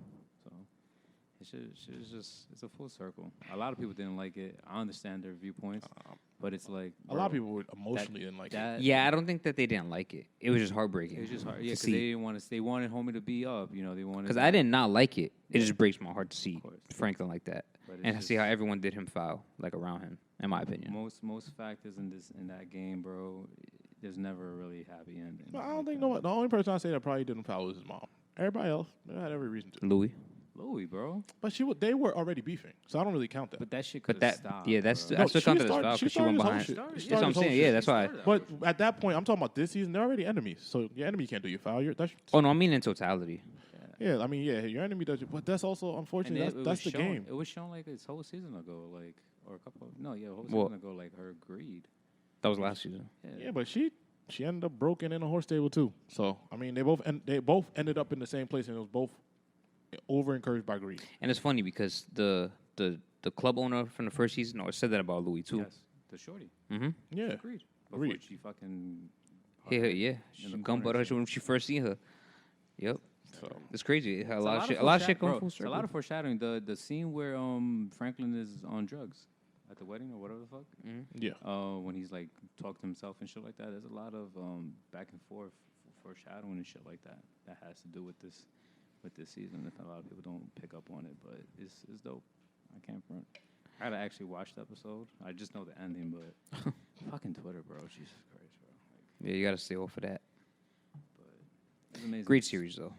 No, that should definitely give Dams and all the awards. Top 5. Like and when it comes show. to like drug crime, like it's like Sopranos, Breaking Bad, and now this for me. Yeah, I don't want to see him be Kang after this shit. Like My nigga, you got lead. Take a break, nigga. I do not need to see you go play a super villain after this, my nigga. You are good. I don't care what Jonathan Majors doing. I don't care. Find another nigga. Shit, fuck it. Put him. What's his name? Tay Diggs if you need to. I don't know. That's I don't give a fuck. Tay Diggs as king is crazy. Shit, why not at this point? What we got? Oh yeah, I saw that. Tyrese has been on a to transition. Tyrese is Tyrese. Tyrese has been on a press tour. Yeah. What about him? Tyrese has been on a press tour, talking about how dirty his wife has done him for like a month and a half now. I've been watching, but it hasn't been important enough for me to come and talk about. But then he went to court and still lost. Nigga is ordered to pay $237,000 to his ex-wife and $400,000 for her attorney fees. This, to me, this isn't funny, but I'm just like, the public games that celebrities play to try to get ahead of the court case always, like, intrigue me, right? Because I was like, all right, like, I always want to know, does that work? Tyrese isn't a big enough celebrity. Sway the public? Yeah, because, you know, the first... When you're facing a crime, the court of public opinion, even if you're not a celebrity, is the first step to being a case, right? Say you get arrested tomorrow for something, the first thing they're going to do is, hey, have the community write letters for you, and they want to know what you do for a living. Did you go to school? Are you a significant member to a community? So even in like a civilian, a normal person sense, that's how you do it. Tyrese, he's been on 10 podcasts talking about his wife is terrible. She hates him. She throws the kids at the window. So, whatever shit he's been saying. At the window? Or I don't know. He said some shit like that. Throwing kids at a window is crazy. Whatever he said. He said something about she leaving the kids on the doorstep to him. I don't know. Whatever she said, he says. And me in my head, when I see this story, I'm like, they've been fighting a case. Tyrese just isn't famous enough for people to pick up on it, care, and the judge to give a fuck. I don't think he's not famous enough. I think he just has a bad history of being on social media wilding. I don't think the judge or the jury knows that. Oh, no, I mean like public opinion. Yeah. Oh, no, so I'm saying, so the reason, public opinion, they always tell you, a jury, you can't watch TV, you can't do this, you can't do that. Actually, also, I don't know what kind of trial this is, if there's a jury trial or if it's just, I don't think family court, you have juries. Even if it's a judge trial, you have to be famous enough for the judge to know these things are happening. Because it's going to be an older person. It's going to be somebody that's not... For example, the Megan Tory case, the judge knows everything that's going on because it's just such a high-profile situation. This obviously isn't a shooting or anything like that, but family court, you doing all that is not going to get you anywhere, buddy. And nigga went to court and lost big. Good thing the next Fast and Furious is coming out, like next month. That's a good check. I'll cover that. Fast X. I wish they would stop those. I think this is the end, right? This has to be. No, they're making another one. That doesn't make any sense. They said the next one's the last one. Even though the last one was supposed to be the last one. 10 was supposed to be last. No, they said the last one was supposed to be the last one. Because they gotta bring in the Velociraptors, bro. They gotta, because they're supposed to. They gotta go through the multiverse. Yeah. That's the only thing they do. Who keeps funding these movies? John Toretto got to get his car. And there's no way they're making that. T-Rex. There's no way they're making the money to this money back. They absolutely are. Though. That's the crazy part. There's no they went way. to space in the last movie. It's a worldwide press. We didn't go to space, so it was fake. So please, I don't have time for this again. They went to space. They went to space. In a red I'm just saying. With Jeff, who... That shit was fucking crazy. Wow. And 1987 vehicle. Oh, y'all still go watch these movies? What? Y'all still go see these movies? Oh, yes. Of course. It's because it's absolutely absurd. It's funny. Absolutely. They will get my $15 because this movie's absolutely absurd. Let me see what fuck shit y'all come up with on this screen. Y'all go see Creed. I didn't see Creed. I saw Creed. You saw Creed? Ant-Man and the Beetle. And that's not the movie. I don't go see it. I pay $20. I see all that shit for free. That AMC pass, man. I need that shit. Lit, bro. I feel like you're not a movie person in theater. I fucking love movies, bro. I love movies too. Bro, when people tell me you go to the movies by yourself, yes, motherfucker. What? I prefer that. Fuck y'all niggas. I don't need people to go with, bro. I watch that shit by myself. Bro, that shit is amazing. You gotta wait to worry about people. He gets aggressive sometimes. It's kind of crazy. No, you got a big dog. No? I love going to movies, bro. That shit is amazing. That little 2-3 hours. No, I'd rather go to movies myself, so I don't gotta talk to anyone. Yo, what is your problem? Like, I mean, what is your problem? Like, I don't know about that. Like, that's so deep. Like, It's like there's being an introvert, but then there's also just like I just don't like people, and Yeah. sometimes I be thinking John just don't like people. I've been telling y'all that for I've been telling Yeah, I the know, audience that but for like 4 years. I don't mean, like none of you. Like, niggas. Yeah, but it's Not like a one. it gets excessive a little I'll bit. You know what I mean? I'll Like, go watch with my boys, but if no one, No, if don't- I can't I'm not watch, going with if I can't watch, I'm not going to movie with with you anyone, niggas. then I'm gonna go by myself. I'm not going to with you niggas. But Like that's an alone thing. movie theater is not an alone thing. nah, Why would I wanna It go is. to- I'm Yeah. no, it's not. I'm not saying you can't do it, but I'm not saying when you think of movie theaters, you don't think it's an alone thing. Like it's a group not- activity. like it's not a- usually. It is usually. It's a group fine going by activity. yourself. I'm saying he's saying that it's not a group activity. Oh. He's saying that you just go by yourself. No, you because hit your that's niggas up and y'all drive to the same movie theater and sit there in silence. it's a movie. You're supposed to do. Just go by yourself in silence. No. No. So why y'all linking up to go sit in quiet? To experience this movie. To see Don Toretto drive a fucking car with a Velociraptor. I'll just in the text you next after. one, Yo, bro. that shit was crazy. That's not fun. That's I'm not having fun. a blast because I'm watching the movie. I want to see with focused. my boys. Why? Or whoever. Like, why you want to spend quality time with your friends? That's not quality time. A movie's not quality time. That's the Yes, that It is. How? Oh, yo. Y'all aren't speaking, interacting, or Perfect doing example. We're anything. all watching something Perfect- together for the perfect- first time. Perfect example. Today is April 26th. We're recording it. This comes out on Friday. A year ago, Endgame came out. Great. No, 4 years ago. 4 years ago. 4 Not years last ago. 4 years ago, April 26th, 2019. Yeah, it had to be 2019. You went to go see it by yourself? Please don't tell me you went to go see it. You watch Marvel movies by yourself? You saw it with people. No, I saw it with. Well, first, before that, you answer that question. Have you seen every Marvel? I saw Endgame with the girl. Have you seen every Marvel movie in theater though? No, not everyone. No, So you don't like, but you're not like a dedicated like fan no, to like. I'm not a watch dedicated the- fan to any movie. No, to any. No, there's no film series that makes me go to the movies. If it's a big Marvel movie, I'll go see it. Every Marvel's a big Marvel movie. No, bro. no, it's not. Ant-Man and the City. That was actually yes, it and the was. City Beatles is not gonna. That was a big movie because that was the first movie we and came. what you call it? The other ones I saw, Doctor Strange. I did see that. That was horrendous. I was wasting my money. It was like It was a letdown. Thor was terrible. that was Also, a So letdown. thank you. So don't tell me No, every the Marvel movie is quality. a big movie. No, the quality has declined. After Endgame, the movies. No, the quality has definitely declined. Yes. But that doesn't mean they're not important, pivotal movies. After you're over 2 in the last two, the third one's going to have less of an audience. So that can't be that. Yeah, that's what it is. If you're over 2 in the last two, the third one is they're not going to be as big. So when That's you watch that's metrics. so when you watch the next Avengers movie, you don't care to watch the in betweens. I'm assuming that they're going to be putting out movies that are going to anticipate this being good. But if the last two have not been good, I'm not going to see the third one. I'm gonna catch it on Disney Plus. And now look, the nigga done choked his girlfriend, and now he's going to be on Disney Plus. We don't know yet, bro. No, we know. We know. No, we I saw the text. We know what he did. We don't know yet. Thoughts and prayers. But I mean, Well, I can't believe you like think going to the movies is a single activity. No, Like, I'm can saying. No, it can't. No, it but that can he be. thinks like I'm it's saying- not a group Like, activity. whenever It's y'all- more when- enjoyable to do that alone. whenever for me. y'all, I don't busy- agree with that. No, I don't know about that. I'm more enjoyable. Like I want to hit up people, but I know this people's It's kinda schedules is not the same as mine, so I'm gonna just go dip and watch. a For movie me, though. it's even like watching certain TV shows like Snowfall. I don't want to be around a group of niggas understanding the art of the show. That's different. The only I think that's show- different. The only show I saw with people together was Game of Thrones, and that shit was amazing because every Sunday it was 9 o'clock. It's only fun if niggas know what's going on. If you just there, oh my god, what's happening? Yeah. Oh my god, who's that? Like, all right, yo, my nigga. We could watch something else. I'll watch this alone. TV series, I think, are very different than movies, Yeah. in my opinion. Yeah. Even anime movies, because you're not into anime, but like you got to see anime movies with your anime bros. Word. That's You could watch it by yourself, but like Word. you're supposed to watch it like with your anime bros. What I enjoy sports with people. I like the Alright. I like being in an Did you go environment. see Air? No, but I do plan to see that. I But watched it. I'm not going to see that. I didn't hear the best reviews. feel like on you're it. just not a I was movie okay. person. No, A movie theater person, rather. I love movies. I mean, that's not my go-to. Like Air wasn't the movie that made me jump out my seat. What was Like, the last movie that made you jump out your seat?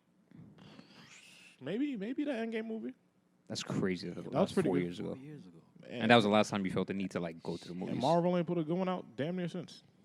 I mean, I'm not gonna disagree. They ain't give But- niggas heat. No Way since. Home came out after that. Huh? No Way Home came out after I saw that in Yeah. theaters, and now that That shit now was that, amazing, now too. that it's all said and done, it was alright. It was cool. Nah, you wildin'. It was cool. No Way Home was amazing. It didn't make me go crazy, You're crazy. but it was cool. Premium cool. night, that shit was. I don't even know how we got here. Oh, Tyrese. Tyrese. Oh yeah, Fast and Furious. yeah, so yeah, they're coming out another Yeah, one. you told me you gotta go see all 10 of them shits. I was like, what the fuck? I mean, when you dedicate it to a franchise, sometimes you gotta just see it through. Yeah. Fast and Furious at this point, I go to see what out of fucking thin air shit y'all gonna fucking do because y'all have exaggerated the fuck out of this franchise. Bro, they went from stealing cars and VCRs and DVDs and DVDs to space.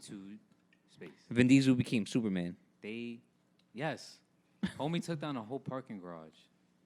Once they started throwing just random niggas in there with John Cena, Wonder Woman, I said, all right, my nigga. You know what? The Rock, who's black. They got all niggas. Black Adam, Wonder Woman, Dominic, and Vin Diesel beating up all these niggas. Aquaman's in the one coming out. Yeah, I'm not going to see it. I'm not. There's nothing that's going to. I'm not. I'm not. They're going to keep recycling a strong, mixed people and telling me to go see it. No. Captain Marvel's in it too.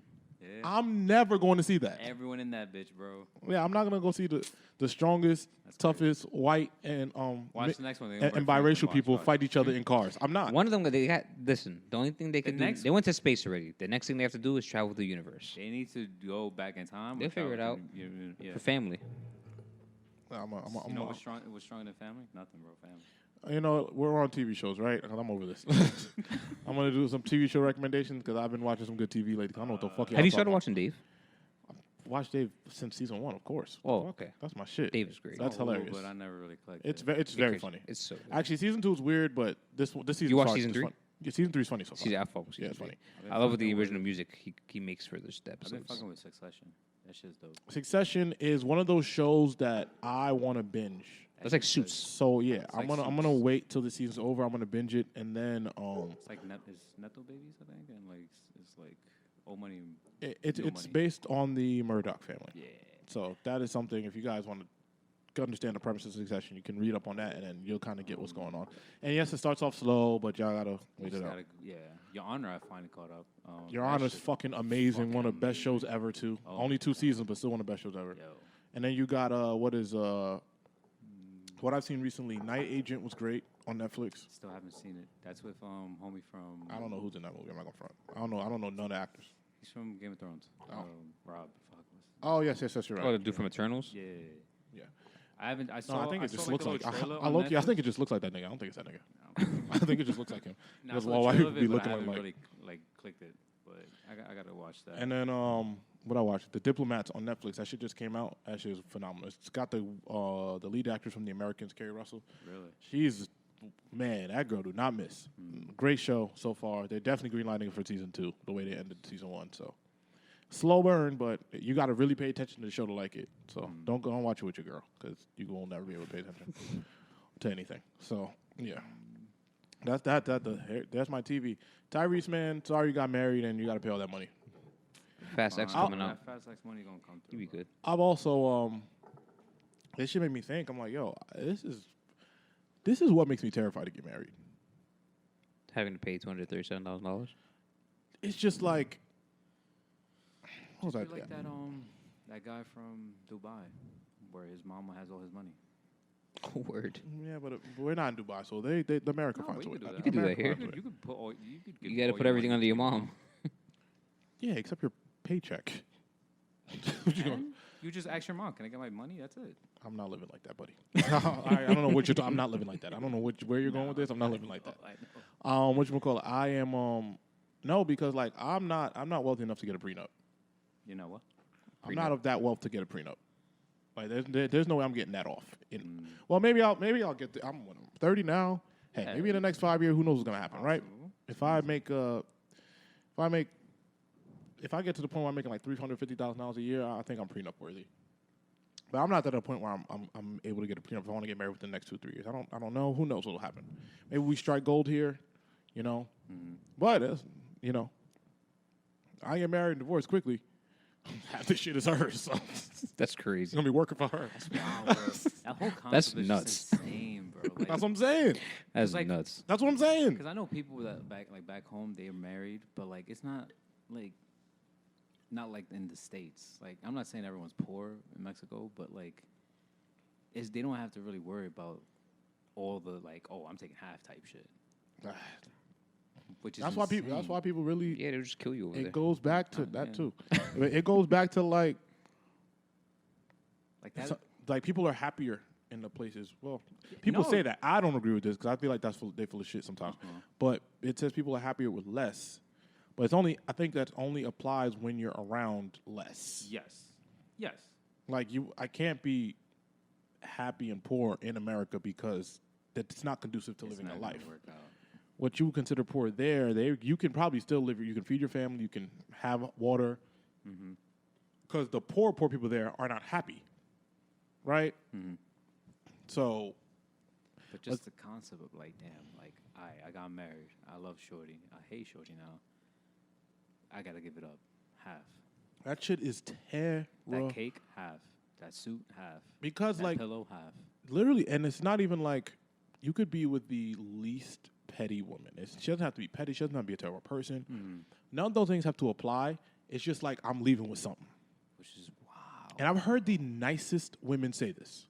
Like the nicest of women. I'm telling you, like the girl, the sweet. She's like, yeah, I know, but like if it's over, I'm leaving with something. I'm like, what you mean? Crazy. I'm leaving with something. Like that's what it is. I'm leaving with something. Wow. And I'm talking about if you have a child, the child should be taken care of by any means necessary. 100%. I don't want that's cool, and you're a horrible human being if you're not taking care of your child. But let's take the idea of not taking care of your child at all. Just the idea like, all right, you know what, like if that's where it's gonna stretch you thin, it's your kid, whatever a judge asks for, whatever, you got to deal with it. But me, just kind of funding your lifestyle when it's not our lifestyle anymore, let me tread lightly here because you have to maintain the lifestyle of your baby mom and your kid. That's why people I think are getting married later in life because you want to make sure you're very secure. And unfortunately, maybe not for love, just in case it doesn't work out. Can I still afford this? Yeah. You know what I'm saying? Like you want to be like super secure in who you are in case this doesn't work out because shit happens and then you got to be able to afford I got to be able to afford my lifestyle as a bachelor and yours with my child. I think that's why a lot of people. It's a lot. Yeah. I think that's why a lot of people don't get divorced too, because that shit is expensive. That's the sole reason couples don't get divorced. Might as well just like.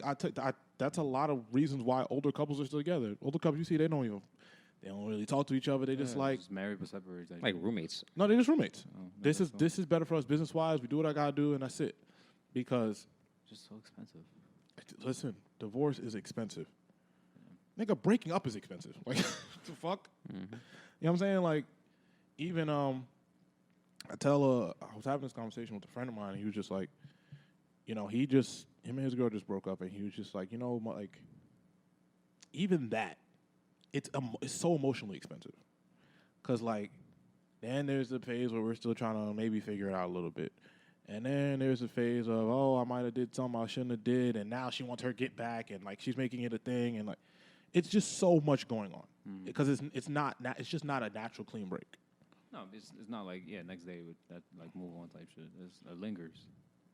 But usually when you're in that position, somebody already moved on first. Yeah, usually, I mean... yeah. I heard the whole, like, whoever moved on first wasn't really fully in it or shit like that. I mean... I don't think it's moved on first. I think it's easier for one to let go of the situation than the other person. Because not even necessarily moved on first, but maybe has moved further than for the situation. There's usually a moment of I checked out. Someone's checked out more. Yeah. I'm checked out. So it seems easier. Because you still, you lose a relationship, you grieve it. But, usually someone is checked out. Usually, I'm not saying this always happens, but it's never a surprise. A surprise, oh, shit, I did this, or you did this, or this not working. Like, something not naturally leads up to it. There was a factor. And someone's usually, when anything has a lead up, someone's more checked out. That's just like the natural order of human nature. Yeah. Somebody's a little bit more checked out. Well, if a girl that's leaving, she usually checked out the way before. She actually leaves. You said if a girl leaves? Usually people say, like, when a girl leaves a relationship, like, she's checked out first. Because she's, like, checked out before she already actually left. Oh, I don't agree with that at all. I think that men usually don't break up with women that often. I think that with That's what I always say. Like, you see, like, this is what I always say. They'll say, like, men cheat because they just don't want. They don't want to leave because men don't break up with girls. Yeah. Like, men just don't break up with a girl. Like, they'll just cheat. And women definitely, if that wasn't the case, women would just break up. But that women, like, when both of y'all are, women are usually fed up because it's either cheating or you change your behavior because you're over it and you seem checked out. Like, men be checked out, but we just don't act on it because we're stupid men, idiots. But yeah, men, I feel like we're definitely more checked out because we usually push a woman to leave, to be honest. They just don't wake. They usually don't. I don't, you know what I mean? I feel like at this age, they usually don't pick up and take their bag and go home. It's usually it's a slow burn process.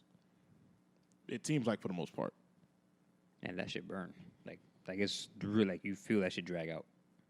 When what? Like in that slow burn process. When she's ready to leave? No, like when you like trying to push her. If you're trying to push her away and then usually like you said, at this age. Yeah, at this age, nobody breaks up with anybody. Niggas just we work ourselves into resentment until you separate. Until somebody can't take it anymore. Or somebody makes a mistake, or somebody gets caught up, or somebody. Yeah, it's not like it's like 22 anymore, 23. Where, we can make a clean break, and you might still be friends with that person. Like, I might still, that's whatever, man. Shit happens. Motherfuckers too old now. Nah, at this age, it's too much invested. Yeah. It's too much invested, so everything is personal now. Everything is personal now. So, that's a fact. Yeah, you never get that sucks. That's shit like this. I'm like, damn, bro, to marry somebody is a lot. That shit's a lot. You really gotta know that person. No, you don't. You just gotta. Sometimes you don't. Nigga, damn, fuck. Bro, you don't know. Listen, man. Some people. People say you don't even know your partner until you live with them, and some people don't be living with their partner until they like already like trying to get married. Sometimes, you know what I'm saying? Like, which is crazy. But I wouldn't. This is where I got the question of like liking versus loving your partner. I saw a tweet. Somebody posted the picture of them and a person getting an apartment together. Wasn't that little fucking hard with the key? Yeah, I think so. That stupid ass picture, but that gave me a lot of questions because I saw like people tweet, "Oh, like what has to happen before you get to this point?" And somebody was like, "Making sure you like the person you're with," because liking and loving your partner are two completely different fucking things. Yeah, I can't Those concepts are so different.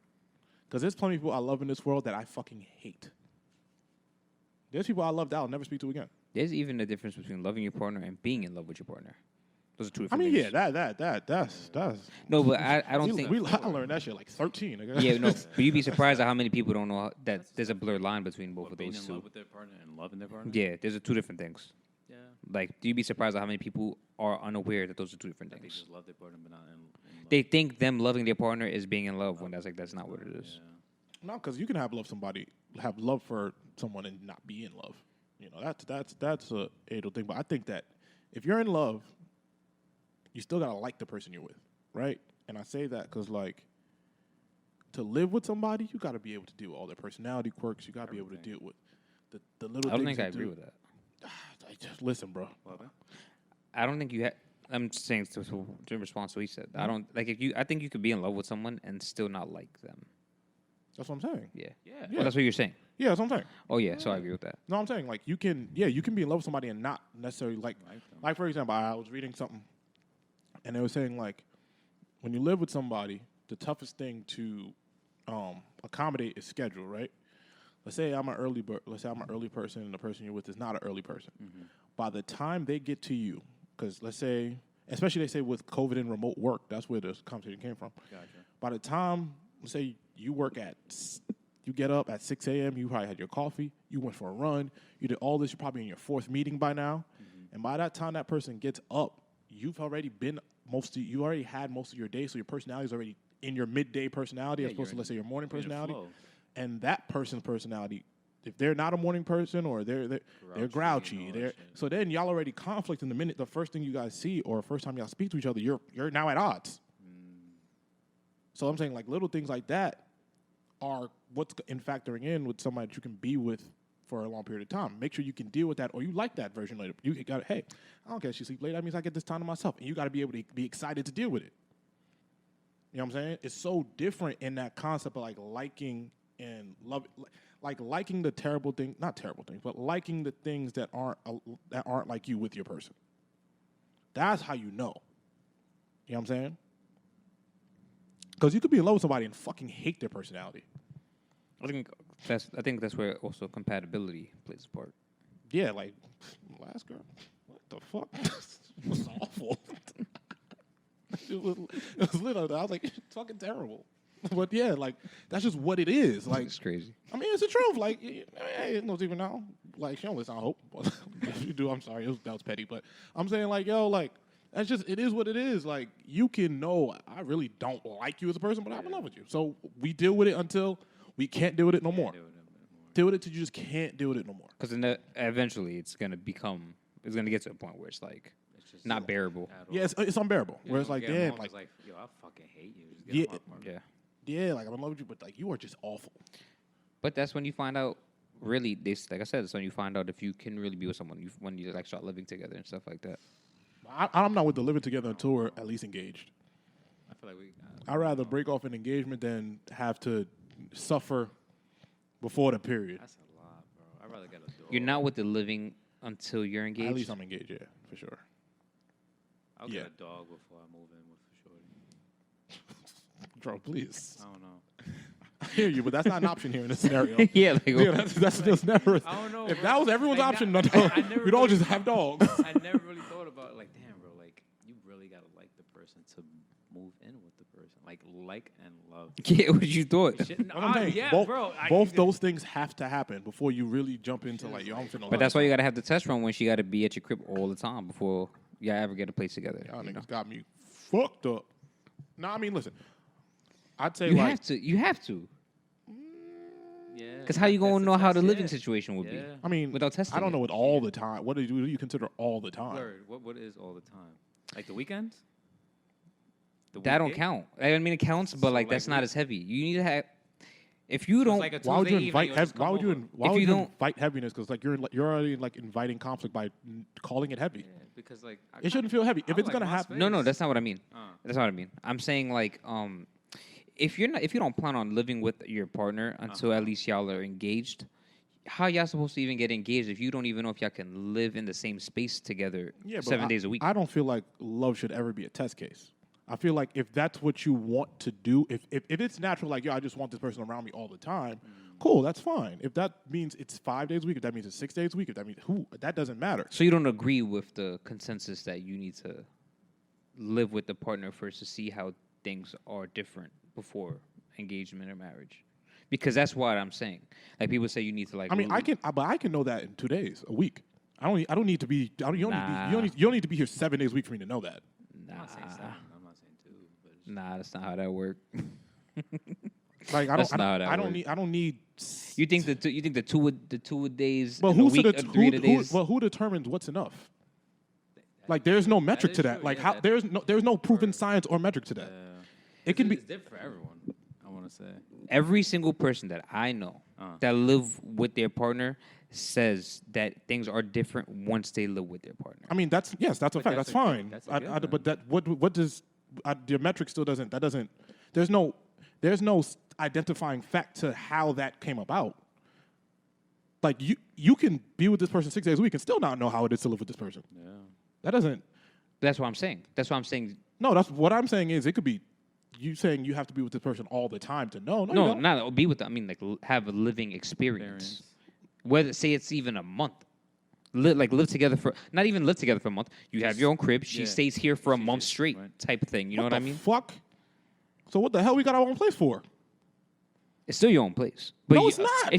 If you're leading up to being with this person for the rest of your life, then but I'm saying I get that point. You get what I'm saying? No, but I'm saying we don't need a test lab to do that. If you're here 4 days a week or 3, however. I don't view it as a test lab. I view it as like this is like the progression. But is that some? No, but I don't think love is that logical. If love was that logical, we'd all have figured it out by now.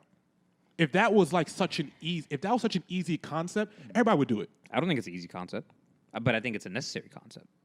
It's a necessary concept if you plan on spending the rest of your life with this person. If you plan on, but I mean, how? I was gonna say something. I'm not even gonna say it. But how would that even determine, right? So it's like if she's here 4 days a week, and let's say the person is here a month straight, then nobody has room or space to breathe. Do you think that? Yeah. Wait. So do you think that your partner staying with you 2 to 3 days of a week, like a weekend or something, is equivalent to you living with the person? Like do you believe those lifestyles are similar? Of course not. But I also think somebody kicking it for a month does not equate that either. Like, I don't think either one of those things equate that simulation. Living with somebody is not only, remember, it's not only them just waking up and being in the crib and doing this and doing that. Y'all are now sharing shit. Yeah. And you're sharing everything. Mm-hmm. And in that month, you can't share everything. It's impossible. You guys aren't sharing rent. You guys aren't sharing, if you guys aren't sharing rent. You guys aren't sharing groceries. You guys are not sharing bank account. None of those things are happening. You guys don't have to have these certain conversations. So it's not a simulation. Well, everybody's different in the sense of, like, maybe the male in the relationship don't want to split rent. Some people. Well, I'm just saying, okay, I'm just giving an example. I'm not saying that only has to happen for a month. No, I'm just saying in all those existential, there's so many other factors that will never be able to simulate that no matter how long the person just kicks it in your crib. You know what I'm saying? Yeah. There's too many factors to simulate living with somebody other than living with the person, like, in actuality. Yeah. And even the idea of, like, living with somebody, there's a lot of power in two names on a lease. There's just a lot of power in that. It's not just I'm here, you here. If it was that easy, bro, people would. There's reason people be together 20 years. I'll give my therapist an example. She's been with her man 20 years, never got married for shit like that. I agree. That's why. That's why I think it's crazier that you wouldn't live with your partner until you're engaged. I mean, I think that's something that I don't. If we're engaged, let's say we have 2-3 years in this relationship, and let's say you're here 4 or 5 days a week because we want to be around each other. That's what we do. But I'm not being like, yo, kick it for a month so we can figure it out. I don't think that works. I don't think you can. I think if you're gonna break up, that doesn't simulate us actually living together in a house. Doesn't simulate us having to budget our lives to buy something. Like, it doesn't simulate that, because all those things are a factor in living together. Ain't just us waking up, eating breakfast, doing it. It's so much more. Your routines are joined. Like, your routines are together. And even on top of that, right? I don't even think that you might get the person's full routine in that month. You might not. I might just adjust it to you. I wasn't limiting it to a month. No, I was just let's say 2 months. Like, let's say it's 2-3 months. I'm gonna, as a man, I'm naturally gonna adapt my. It's like, okay, I'll give you. It's like going out with your girl. Mm-hmm. You're not gonna go out the way you go out. You have to adjust to her every time she's with you. Of course. So in that month or two, I'm gonna have to adjust my routine to adapt to you, to make sure you're comfortable, especially if it's my crib. No matter how I can try to formalize my mind, and at some point, it may hit me that my routine's not. I can't get in my natural bag, and then maybe I'll snap. And then you think you can't live with the person? No, y'all just haven't figured it out or haven't had. That's what I'm saying. So you can't, because you can't simulate that. Yeah. You can't simulate a long-term relationship. There's nothing you can do. You can't simulate my thing is you can't simulate forever. Yeah, because I don't view it as a simulation. I view it as a stepping stone to what it's about to be. But I don't know. Because I feel like if you're doing that, that's what the goal is. Of course. I mean, I don't know how often. I would have to see how often that really works. Yeah, I feel like if you're in a relationship, that is the end goal. I mean, if you're just in a relationship because you just want to be in a relationship, because you're not going to be in a relationship for I say 2, 3, 4 years, and then what decides? Well, in his specific example, is like the engagement is what leads to the living together. I mean, yeah, that's specific example. No, to me, we've decided to commit to each other for an extended period of time. Mm-hmm. So now, no matter what happens when we decide to get in this place together, I know that we're going to be willing to fight for this. Of course. I'm not like when we're boyfriend and girlfriend, we could walk away. Yeah, because there's no we have nothing. No, not even that. Not even that. It's just that nobody's involved. Yeah. Like, we could walk away. We're not tied to each other. Mm-hmm. We break up an engagement. It's messy. Our families are involved. We're thinking about having, like, there's so much. Shit, that's if there is no commitment to each other forever, why are we now putting ourselves through this rigorous test? Yeah. The test is now. Yeah. You know what I'm saying? To know, like, once we decide to make a commitment, like, it's like having a kid with somebody. Whatever that girl needs at that point in time, y'all got to figure it out. Mm-hmm. So to me, when we're engaged, all right, we've decided that we want to spend the rest of our lives with each other. Okay, cool. So we could be in this house and fight all day. Ain't nobody leaving. We got to figure it out. And that gives you the test of like, all right, like, Word. How much can we sustain? Exactly. I'm not doing that if I'm your boyfriend. I'm sorry. I'm not doing that. There's going to be a point where I'm out of here. Yeah. That's just what it is. That's John's personality. A girl knows it. Like, at a point, I'm like, all right, bro, I'm not arguing with you. When I'm in a position where I've now told my family, all my friends that I'm going to marry this person, my mindset changes. It's different. Yeah. My mindset is completely different. Yo, I've made a commitment. I don't go back. And me, I'm not a person. I don't go back on my word. Shit like that changes how I act. I don't go back. So, all right, you know what? We're gonna figure this out. If we got to sleep in the bed mad, we don't talk for 2 days, but we in the house and we're working on fixing this thing. You know what I'm saying? With a boyfriend and a girlfriend, I don't think y'all are just as committed to fixing this thing. It's too susceptible, especially if it's like a 2-3 year relationship. I know y'all may think that's long. To me, that's not really a long time to know people or to, I don't know. Stepping stone to a long time, but it's not much. I mean, everybody's relationship is different. Yeah, everyone gauges things differently. But like, what do you consider long though? Like long term? I say 5. 5 is long. 4 or 5 years. I'm with you for 5 years. 5 is long. We in this shit. That's half a decade, bro. Like, yeah, we in this. Like, don't get me 2-3 years. Those feelings can be just as strong. I'm saying, but 5 years to me, it's like, all right, bro, like that's 5 holidays. That's 5 birthdays. That's 5 times you came through for mom's birthday or whatever. That's 5. I think of it as kids. If a kid's born, that 5-year-old is such a grown kid to you now. Yeah. It's to me, that's how kind of like the mind works. We've grown so much, and you've seen me through my peaks, my valleys, my highs, my lows. You watch me mature. You watch me be immature. That's why 5 years is my time. 2 years, 25 to 27, I'm not that different. I'm really not. Like 26 to 28, I don't think I'm that different. 28 to 30, yes, I am. But you got to go through some of that. You know what I'm saying? Like, I'm not that different in certain stages of my life, so that's why I say, like, 5 years for me, I can 100% see why, especially if you're getting older, if you're like 34 and you with somebody for a year and a half, I can see you want, let's get married. Because y'all both kind of know what you want at that point. And you have different interests now. Because if you're dating like a woman that's like 34, 35, she knows she wants kids. You know you want kids at that point in your life. You know what I'm saying? I think sometimes we put pressure on ourselves at a certain point in life. You think this might be the person that's going to do this or they're going to be different. We don't have to put that pressure on ourselves, because we got a lot of life to live. Mm-hmm. God willing, you know what I'm saying? But also, too, I would say don't take the people in your life for granted because you never know which day is your last. But beyond all that, I'm saying that's why engagement is like, all right, once we decide to do this thing, if we going through it, we got to deal with it anyway. Like, niggas talking about, yeah, me and my girl broke up. Nigga, didn't you just give her a ring? What the fuck? That sounds like sick. That's a sick comment with your niggas. Like, you, me and her girl broke up. How? I thought Love is Blind just now. Right, like that's some sick ass shit. How would you react if I told you I just broke up with Shorty and I just proposed to her? I'd look at you like, nigga. First I'd ask you got the ring back. That's the first important question. Yeah, I'd have told your ass, go to your house and fix that shit. Exactly. I mean, that's the real. Go fix it. But you don't know what the cause of the breakup is. It doesn't matter. When you're engaged, the first thing a man you gotta go do is fix it. Because unless she's hyper fucking a nigga, that's the only thing that makes you not go home and fix it.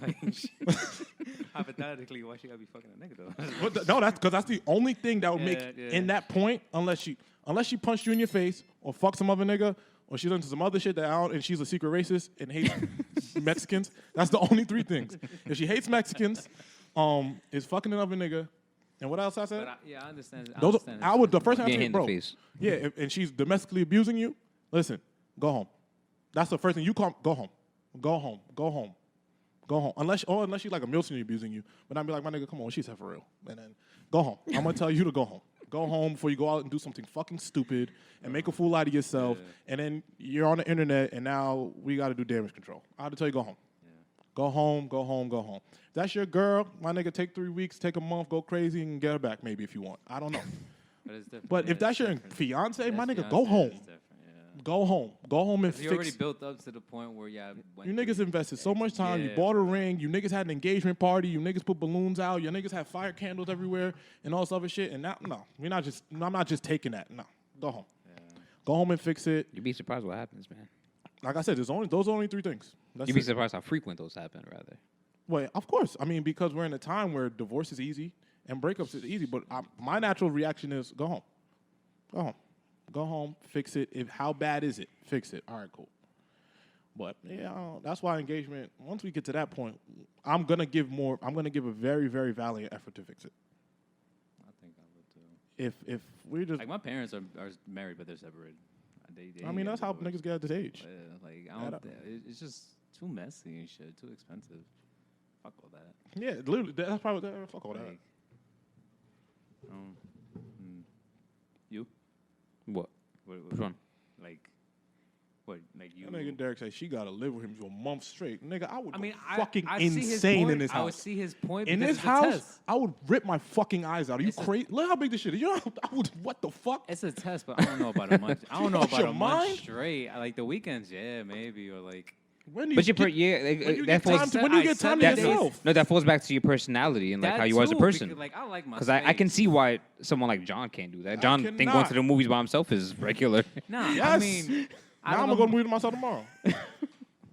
Out of a month, probably like half or like I don't know, but like.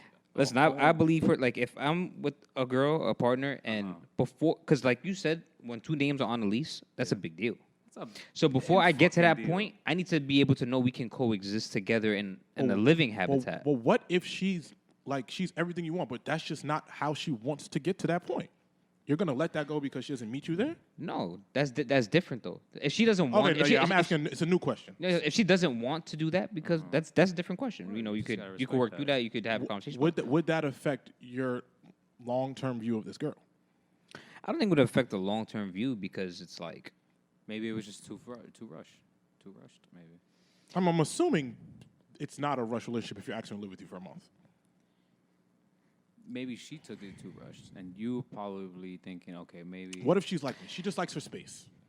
I respect that. Like, she just like, and I know a lot of girls like that, bro. They just like that. Yeah. They like their space. They like their fucking bathroom. They like their clock. They like their own shit. They like to watch their shows when they want to watch it. There's a lot of little shit. At this age, I'm not ready to give up. So if they like their own bathroom and they like their own, not their own space in terms of just like actual space, but like their own bathroom, their own closet, X, Y, and Z, then maybe living together is not the move if you're not financially set to do so to provide that space for her. You know what I'm saying? I mean, that's what I'm saying. I'm saying like, but that wouldn't just because we're not financially set does not mean we can't get there at certain point. No, I agree. No, yeah, I agree. So I'm saying, so that's what I'm saying. The month thing, it wouldn't work because you're like, yo, bro, I like my space. You're also not just doing that after being with someone for a couple months. Like that's like even I feel like years. I feel like it's a process. It's like a stepping stones. The same way I feel like it's stepping stones. If you're with someone for 3-4 years, and you see you spending the rest of your life with this person, before y'all live together, y'all see how it is when y'all together cohabitat. Yeah, but my beginning point was I think you can gauge that without that step. You can gauge that without living together for a month. I feel like that's all case by case scenario. It's different with everybody. And you said that's impossible. You can't gauge. I don't think it's impossible. Oh no, I'm talking about you personally. You think me? It's a necessity. Me myself, before I put my name on a lease with another individual, I would like to see if we can live together. Before that, because once you put a name on a lease, that is a big deal. I know people who have put their names on leases together that have broken up and now they're miserable living in the same space. I don't want to be one of those people. No, nigga, I'm breaking the lease. You see, but you are not everyone else. I'm out of here, buddy. But that's what I'm saying. But case by case that's is different. Also saying like that's like okay, I'm gonna walk in the street and get hit by like everything's a risk. Yeah. Like that. My thing is there is no prevention to anything happening anyway. Like you. My thing is like you can do that for a month and y'all can still break up, and it can still not work for sure. So my thing is like, but would you rather that than? It all gets me to the same result, so it wouldn't matter. All of it ends up the same. I don't think so because I would rather that than living with the person and that happens. With both our names on the lease, and now one of us got to break this lease, or one of us got to move out because then it becomes expensive. So do you believe your thought process is foolproof? I don't think it's foolproof. It's not foolproof. It's just it's precautionary. Yeah, but you can't precautionary relation. Yeah, he said it. You can't. That's why I said it's circumstantial. It's circumstantial. It's all circumstantial. You can't precautionary emotions. That doesn't. If that was the case, people would. Y'all keep on limiting it to a month because I said a month, but I'm not limiting it to a month. Say it's a year. Let's move the month to a year. That's even worse. That's even the month is kind of gauging towards your way. because you don't need the short period of time to really know. That was kind of my point. The year before we decide to take this leap, I mean, I think if y'all had that problem, y'all break up way before that anyway. If y'all did, like this ends anyway. Like if you're telling me you need a year, and let's say the one side of the argument is you don't know if it's gonna work. If you don't know it's gonna work that year, you're gonna know that. You're gonna already know that. I don't think it's gonna take that long, and within the year. In between that time, you're going to know if you want to take that. I don't know if it's going to work. It's let's see if it works. Those are two different things. Now, I don't think because when you say that already, I don't know if it's going to work. It has a negative connotation to it, and you're predetermining it's not going to work. The point is not to see if it doesn't work. I'm talking about in between your year. Let's say you use your year as an example. I'm talking about let's say 5 months in. I think you'll know before the year's up anyway. I don't think like you needing the 12 months to know if we're going to live together forever. I think you and then at the 5-month mark, you can make a clean break instead of both of y'all name being on a lease and y'all are both now living together. I'm talking about the idea if it works. Yeah, but that goes back to my point. That you have to seeing if it works before y'all both put a name on a lease and live together before it don't work out when y'all choose to put y'all names on this lease. My thing was, no matter what time period you're saying, all of it goes left or right. It just has to be. I'm talking about. So when you say it all goes left or right, but one is less expensive and less hard to deal with than the other. Because like you're saying, you could make the clean break and just break the lease. Cool. Not everyone could do that. Not everyone's financially stable to do that. I think you're taking that, and that's not the point. That's not the point I'm making. My point that I'm making is the concept. That's the point I'm making, though. Well, that's okay. Well, that's what I'm saying. Let me make my point clear. The time in love and in relationships, rationality tends to be minimal. Tends to be very. Love is not a rational thing. I do not think that there is a certain amount of time that you can determine when it's time to take that step. I think you taking something, you saying, hey, I need to know, me being with you for a month will help me know. I think that's a personality trait. Circumstantial. I don't think that is a stepping stone for a lot of relationships, to be honest with you. I think that Like I choose myself. I don't need 3 to 4 days, and let's say we've been together 2 years. Well, those 3 to 4 days we spend together, I pick up on your routine. I pick up on what you're doing. I don't need you here every day for a month for me to pick up on your routines, your habits, the things you're doing, and I think you think the same things are consistent. Like those same routines are the same routines when y'all live together. And absolutely not. Because you put on your best. Because now what happens now? You say once we're engaged. Or once we get engaged, then we live together. All right, so now, say you engaged to this person after 5 years. Yeah. Now y'all live together. But then once you live with this person, you see it is not working out because y'all cannot cohabitate in a living space. But we do when we're here together. Those are two different things. That goes back to what I'm saying. 2 to 3 days is not the same as living with the person. So what are the? That's why every couple that moves in together says life is different when you live with the person. But it's going to be different no matter what. That's my thing. No matter what you do, like. That goes back to what I said. The safer option is your month is not safer. That's my point. That doesn't make anything safer. I think it's safer than both of our naming on a lease. Because even with your month okay, let's say for example you just put your name on a lease. Let's say, hey, you're the man. You're taking care of everything. You're paying for everything. The month doesn't change anything because I could put on my best version of myself for a month. And that's why I said change the month to a year. For a year. The first year you usually date a person, they still don't know who you are. I'm also not just doing this in the first year of a relationship. I mean, you're giving me the time. You're giving me the month. You be with someone you be with someone for 3 or 4 years. And then you say, well, let's try and take this next step and see if we can live together. So when you do that, you have her move in, or you can move in either or. Because it's not just the man. It could be either or. My thing is, if I'm with you for 3 or 4 years, I would be at a point where if I'm going to live with you, that means there are implications of us taking a next step that I'm not going to leave, even if something doesn't work out in this living situation. We're going to try to figure this out. That's my point. Yes. That's John, though. I understand. I'm speaking on the side. Which I understand. I'm speaking on the side of, hey, once we decide to take a certain step and a leap, there isn't really just I'm going to leave when things get tough. Yeah, it don't work like that. That's my point. And I can understand that too. Yeah. I'm not finna just, you know what? I don't like that you leave toothpaste on the ground, and I'm out of here. Like, no, I agree with that. I'm dealing with that because we decided to live together or get a kid. That's what you signed up for. Yeah, yes, I agree. Exactly. But I'm just saying, I think you think it's a larger demographic that is like that than it really is, because that goes back to what I said. I think a lot of people always say once you move in with a partner, things change. I 100% think that the demographic. Every person that I know that's moved in with a partner has said things have changed.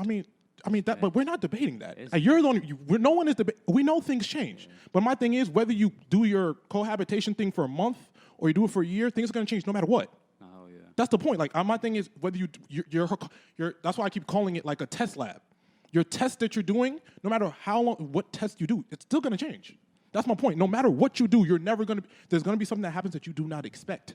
And that's why I kept saying there's so many outlying factors. You get arrested tomorrow, and now y'all find you can't predict it. There's nothing you can do. And that's why I said I would rather, go through that, so to speak, test than have both of our names on a lease, and now we both living together, separated and miserable. Because that happens.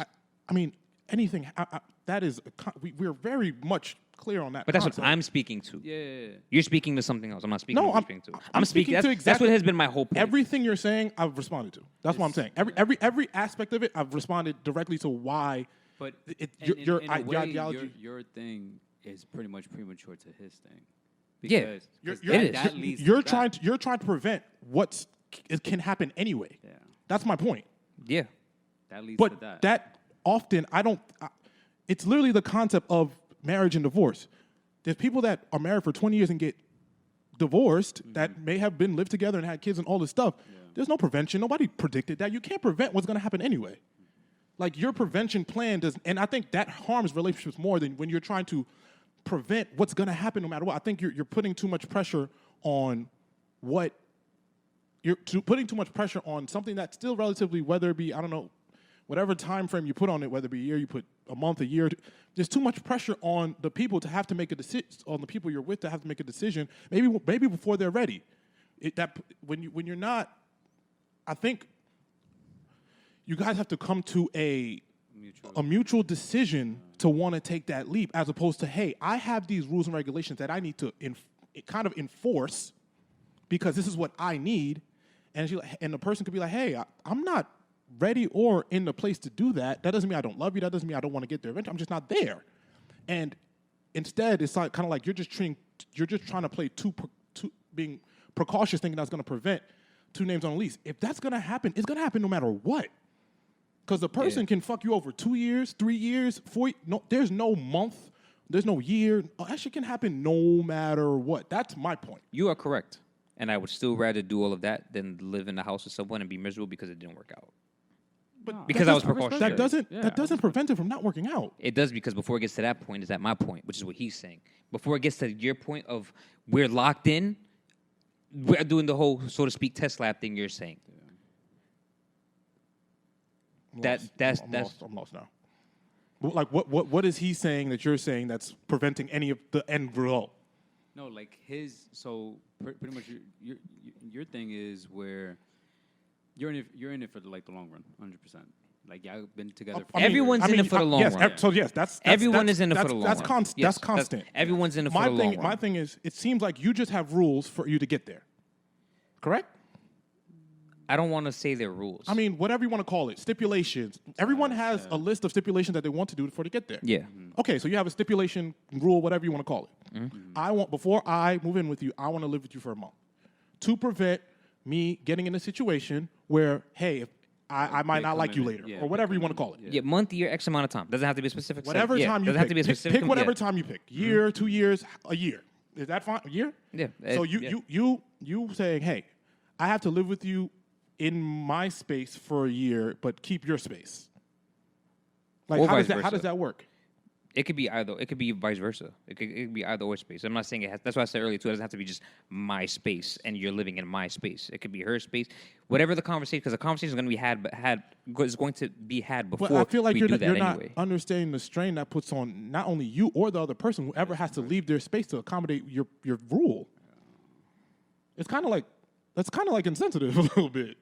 I don't think so. But I mean, it has to come down I don't to a think mutual agreement. But it puts pressure on the relationship. That's what I'm saying. It puts mad pressure on the relationship. But it's also it's a catch-22. It's half and half. It is. That's what I'm saying. It is. It's putting pressure on the relationship, but it's a test of whether or not are we in it for the long. Well, I mean, obviously you're in it for the long. But that's your test. What if that person doesn't need that test to know that?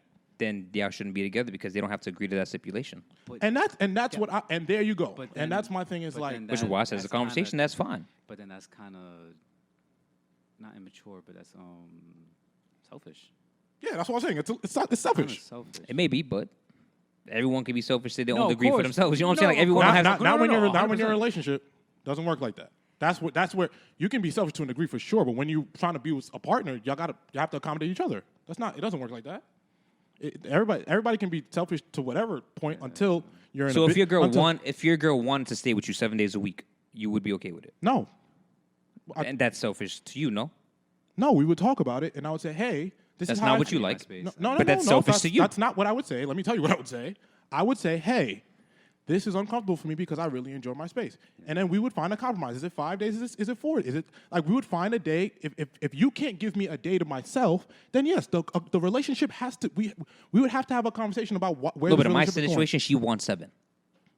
She wants 7 because she wants to spend the time with you. And the relationship would not work in that manner. But also to the point that the overall point was this girl has her own space.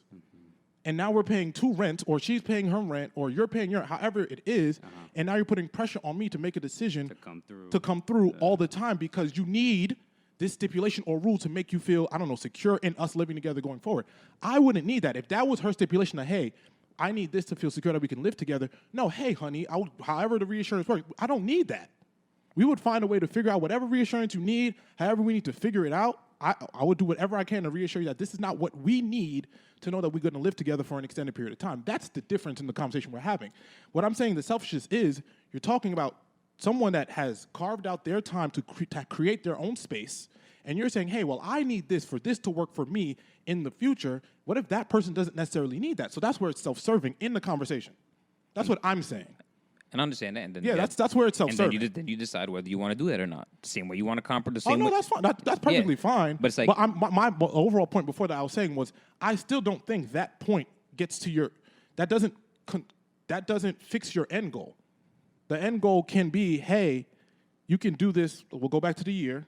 You can do this for a year, and what if it still goes left? Do you now change your stipulation? I feel more comfortable knowing that I spent a year with this person in our space, whichever space this is, knowing that moving forward I can do this for X amount of years, because I've seen personally enough relationships move in together and be miserable and stuck. And I understand that.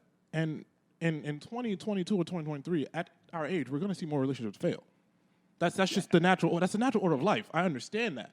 But basing your rule or stipulation about what you want in your personal life going forward off of a bunch of shit that fails, then we would have no podcast. And you know what I'm saying? Like, then we would have no business. Then we have no job. Like, if that's how you function, you're going to base everything off what you think, what rules are to fail, then you're going to go through a lot of life doing shit like that, and you're never going to take a leap. That's what, I don't think that's the same thing. I mean, I understand that, but that's what it is. I don't think so. I mean, I hear you, but I'm telling you, if I listen to everybody that told me this ain't gonna work and this ain't gonna do it, we would not be sitting here. No, if I told not listening to that. It's literally seeing two people. If I've seen more podcasts fail than work. If we were just because it's all circumstantial because it goes to the same place. Like I said, if your girl want to come here 7 days a week, what if you said no, you talking about compromise? There's no compromise. That's what she wants. That's it. I mean, if your partner's not willing to compromise, which you said you're not willing to compromise, it's not going to work. But that was never an argument. No, but I asked you the same way I asked you when you used to go back to the selfish thing. I said if your partner wants to stay here 7 days a week. I said it's self-serving. Okay, even self-serving. Those are two. She wants to spend.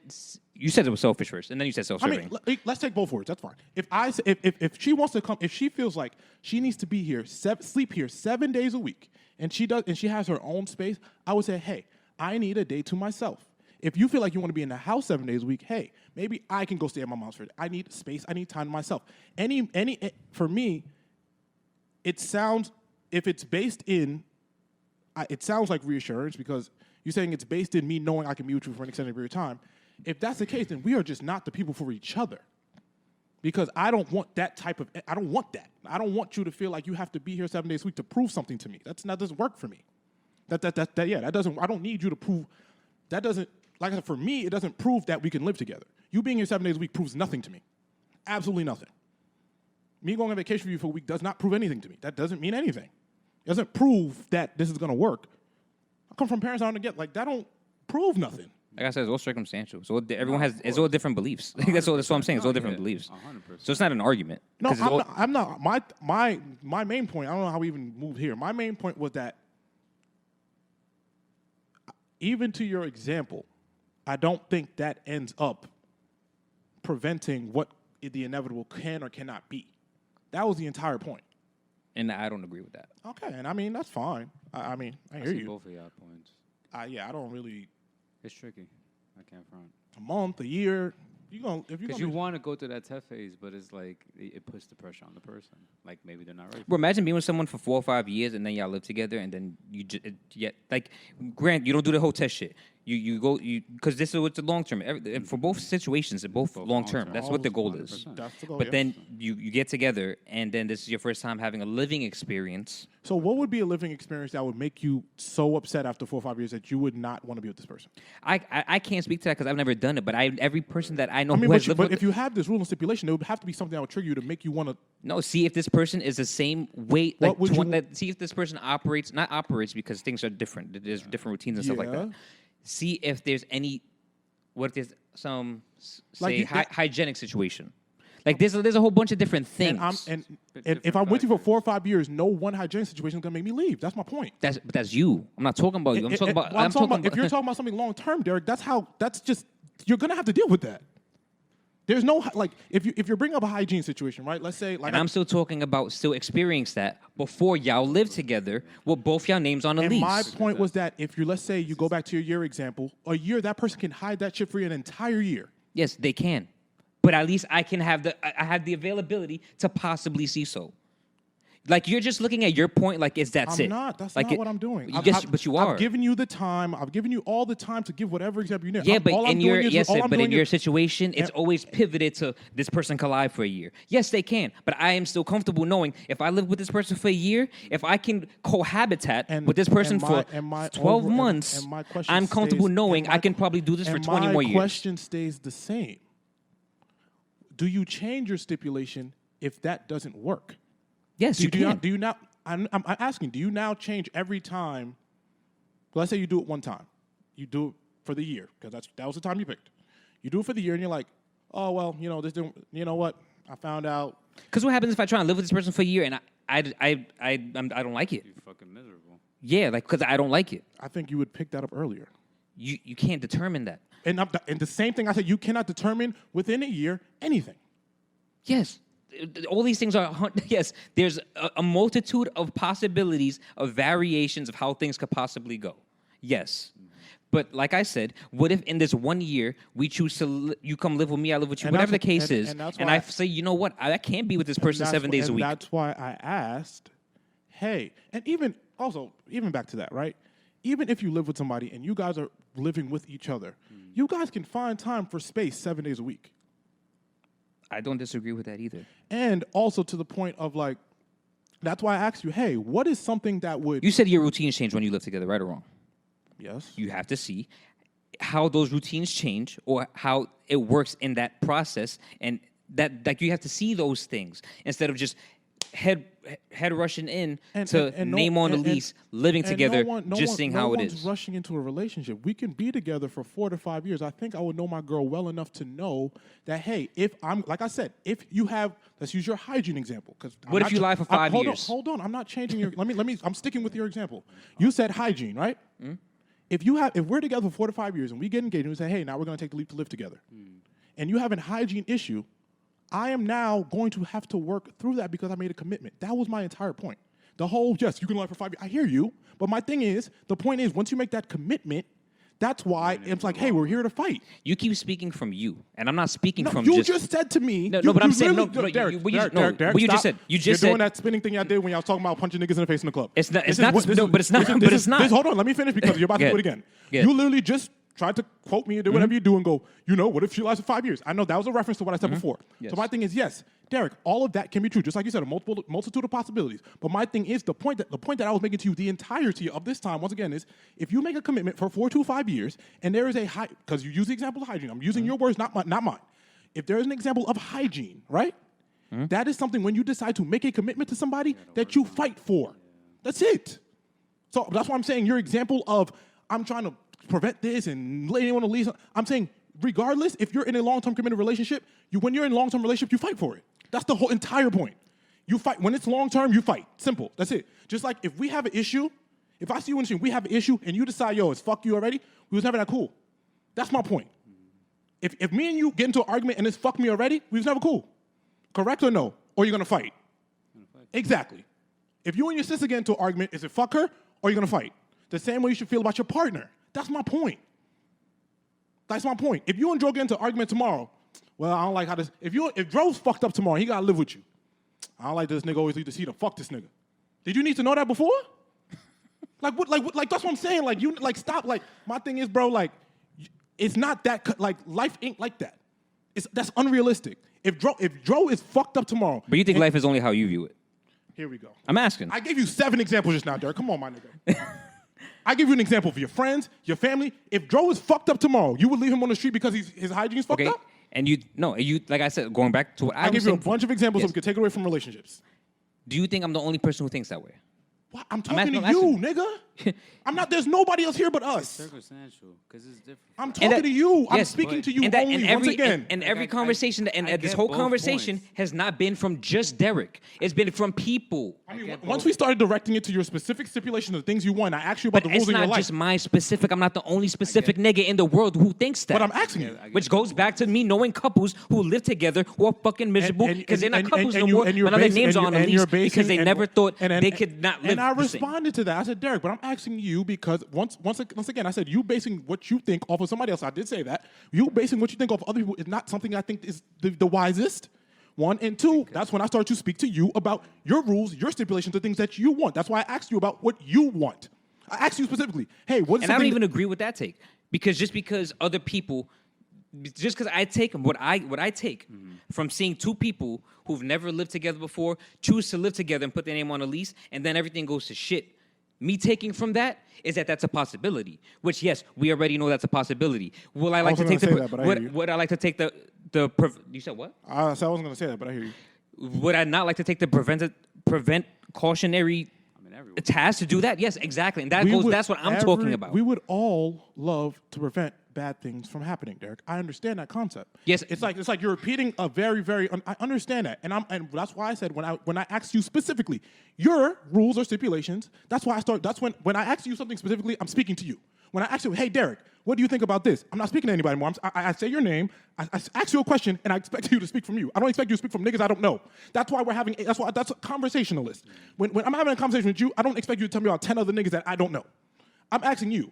And I'm telling you, as a friend of yours, hey, I think this may be a problem if you continue to think this way, because this can cause a lot of strife in your life. And that's why when you have conversations, you make things personal. Hey, if Joe's fucked up tomorrow and Joe needs to sleep on my couch, you know what I'm gonna do? Whatever Joe got going on, maybe he's fucked up. There's nothing that will make me kick him out. That's my difference. That's what I'm talking about. Yeah, I don't agree with that. Not the Joe thing. The thing before that, thinking like that's a dangerous thought to have, or rather that's not the best way to think. I don't agree with that. I mean, listen, I can't make you think how you want to think, but my thing is, I put it back to a friendship situation because maybe relationships tend to get touchy on this podcast. So my thing is, hey, if Joe's fucked up tomorrow, I don't think you're kicking Joe out on the street, no matter what he does. Mm-hmm. And if I'm with somebody in a long-term relationship that I want to marry, there's not much you can do besides the 3 things I named that's going to make me get you out of here. That's my point. That's been the overall point. I see both of your points. Like, and I would hope, like I said, and if whether it be an argument, whether it be something small, whether it be something like us being that fickle with our mindset of any type of relationship, friendship, like us being that fickle that's what's dangerous. That's what I think is dangerous. Because we base it on all that. A bunch of shit that probably don't even matter for real. Because it's not bad to see those relationships. I get your point. because it's not bad. Because honestly, I see relationships based off of my sisters. One was married, divorced, and one is married, happily together. So I see their relationships. I'm like, I don't want my shit to ever be like theirs because their shit is crazy. Sorry to air them out, but it's not bad to see how you see those relationships. You see how real life situations pan out. Yes. No, I'm saying like that's it. Seeing how real life situations pan out. But I understand his point where it's like it's not healthy because then you already you plant a seed of like repeating. It has to work. Repeating the sins of failed relationships is not like that's like all right. My parents never been together. Pops was fucked up. All this other shit. So you know what? This is how I'm gonna run around. Because you want a test. You want that test. But then again, it's like I understand. It may not be healthy. Like Derek, your point of yes, real life things apply to real life. I understand that, but my thing is, if you run around basing your thought process off of a bunch of real life situations that did not work, but it's all and hold on, and you don't see what works, how are you ever gonna find what works? It's also different. It's also circumstantial because like what do we like? I don't understand it. Because modern day right now, everything is so fickle and shit, as opposed to probably 10, 20, 30 years ago, that test that you're saying is probably the perfect normal test. But nowadays, we have so many fucking factors that alters people's mind states and shit, like guys and girls. So, fuck, that's difficult. I see both of y'all points. 100%. Relationships are difficult. Friendships are difficult. No, all the shit is hard. All of it's hard. You shouldn't base it on the negativity of what didn't happen. That's but what you do. But you can't ignore. But you can't ignore. No one is saying to ignore that at all. Like who has said that? You can't play it too safe. You make it seem like that's the driving point of the thought process, and it's not. And that's what you do in conversations. I've responded to every no, but point you just but you said you can't let that be the driving point for like everything. That's not what that is. Eric, you just gave me a whole speech about real life. You just even made this comment to draw like, yo, don't you see real life situation? Yes. So you brought. I'm responding to what you just said. Yes, but that don't mean my whole. That doesn't mean every decision is based on the negative. That just means I take the negative into account responding to the and then choose to make the smartest decision for myself. That's the latest thing you just said. So what would you like to be responded to? You say something to Dro. I respond to that. So you want me to go all the way back? Derek, you said something just now to Dro. Yes. He's right here. Yeah. Right here. It's on camera. Mm-hmm. Yo, you real life situations, right? They have to. Okay, cool. And then what did you say about the negative right after that? Because that's what you just said, Derek. No. Yeah, and I said yes. You cannot let negative situations impact your decision making. Yes, that's what I said. That's what you respond. Yes, and I don't agree with that because you need to take the negatives into account when you make a decision. Of course you do. Okay, then, and that's what I just fucking said. No, you said while you're making that the driving point of my argument. I said no because you just said it twice again. Because you just asked me, Derek. What do you? Yes, because you're asking me what I'm saying, bro. Because you asked me. What are you talking about? Bro, I feel like this always happens on this fucking podcast. Like, these conversations, like, that's where the disconnect is usually at. No, the disconnect comes to you. Yes, I take the negative into account. Yes. Is that the driving? That was never, but my point was never the conversation. The point of my conversation. I'm not talking about I'm talking about the comment you just made. Based on the comment you made. Yes, you said the negative I take into account, and that's my decision. That causes my decision making. Yes or no? Me and Dro both just said, hey, we shouldn't take the negative and let it drive what we think in making decisions. That's what we said, correct? And then you said, encapsulate that sentence. Encapsulate that sentence. Say that sentence one more time. You should not take the negative thoughts and make that a driving point in your decisions. Now, I respond to that. You don't make that a driving point in your decisions, but you take that into account for your decision. Derek, you're making that the point of the argument. Did you not say that, Derek? It's on camera. That's not what I just said. Well, it's recorded. It's fine. You said that first, and then you said that. I said you're making that the driving point of what I'm saying. But my thing is, I'm not. I'm responding to what you said before that, Derek. That's what I'm saying. It's recorded. Like, it's right there. It's recorded. Let's move on, bro. Let's please move on, because you're not getting anywhere here. But my overall point to the people... But I am, though. It's just not what you're... we're just on different pages, bro. No, we're not. We're not. I've made my point mad time. I made it mad clear in a very clear sentence. I've been doing this... My entire point was, hey, relationships... and that's why I used the friend example. Very clearly. Hey, if you're in this for the long term... You got to make it work. No, not even that. No. Let's take that. Let's even run that back to make it even more malleable. Which is what he said. Also. Once again, let's make this more malleable, because I will get to the point of what I actually said. Let's make this more malleable. When you're in a long-term situation, friendship, love, whatever the case may be, these terrible things, maybe there'll be things you don't like about the person, those are going to be the things that are going to occur no matter what, And I'm saying if you're in it for the long term, those are things you're probably going to have to deal with. That's what I said. Thank you. But anyway, hey, there's no new music that came out besides Lloyd Banks that I enjoy. Jack Harlow's dropping an album Friday. That's this nigga's last chance with me. Isn't he on a movie? White Man Can't Jump that I'm not going to see either. I might watch it. It's on Hulu. What's going to be on Hulu? Isn't it coming out in theaters? Nah, it's Hulu. It's not coming on. Well, it has a Hulu tag on it. Well, Hulu could just be sponsoring it. Well, I'm not watching that movie. Anyway. That's all right. Is there anything else? I can't think of music. No. There's nothing. Lloyd Banks' album is really good. I enjoyed it a lot. I feel like someone's supposed to drop something soon. No. I don't think. I only know about the Jack album because he announced it today. I know which is very random. Is in June. I can't think of anyone that's dropping shit. I don't think there's much. I think that's the biggest thing coming out this week. I don't know of any singles. Well, man, listen. I will end this podcast with saying love light and everyone take a breather. and take a breather. Those are my closing words. Everyone take a breather. Take a chill pill and relax. See you guys next week. I hope. And that's all I got for niggas, man. Of course, they're going to come back next week. No, Joe on the way. Oh, no, that's the week after. Well, one of these weeks we're going to miss. But yes, love, light, and that's all I got for niggas, man. Don't sign leases, y'all. I'm going to sign. I'm paying the bills. Y'all going to sign. I'm going to sign a lease. Yeah, I'm going to be good.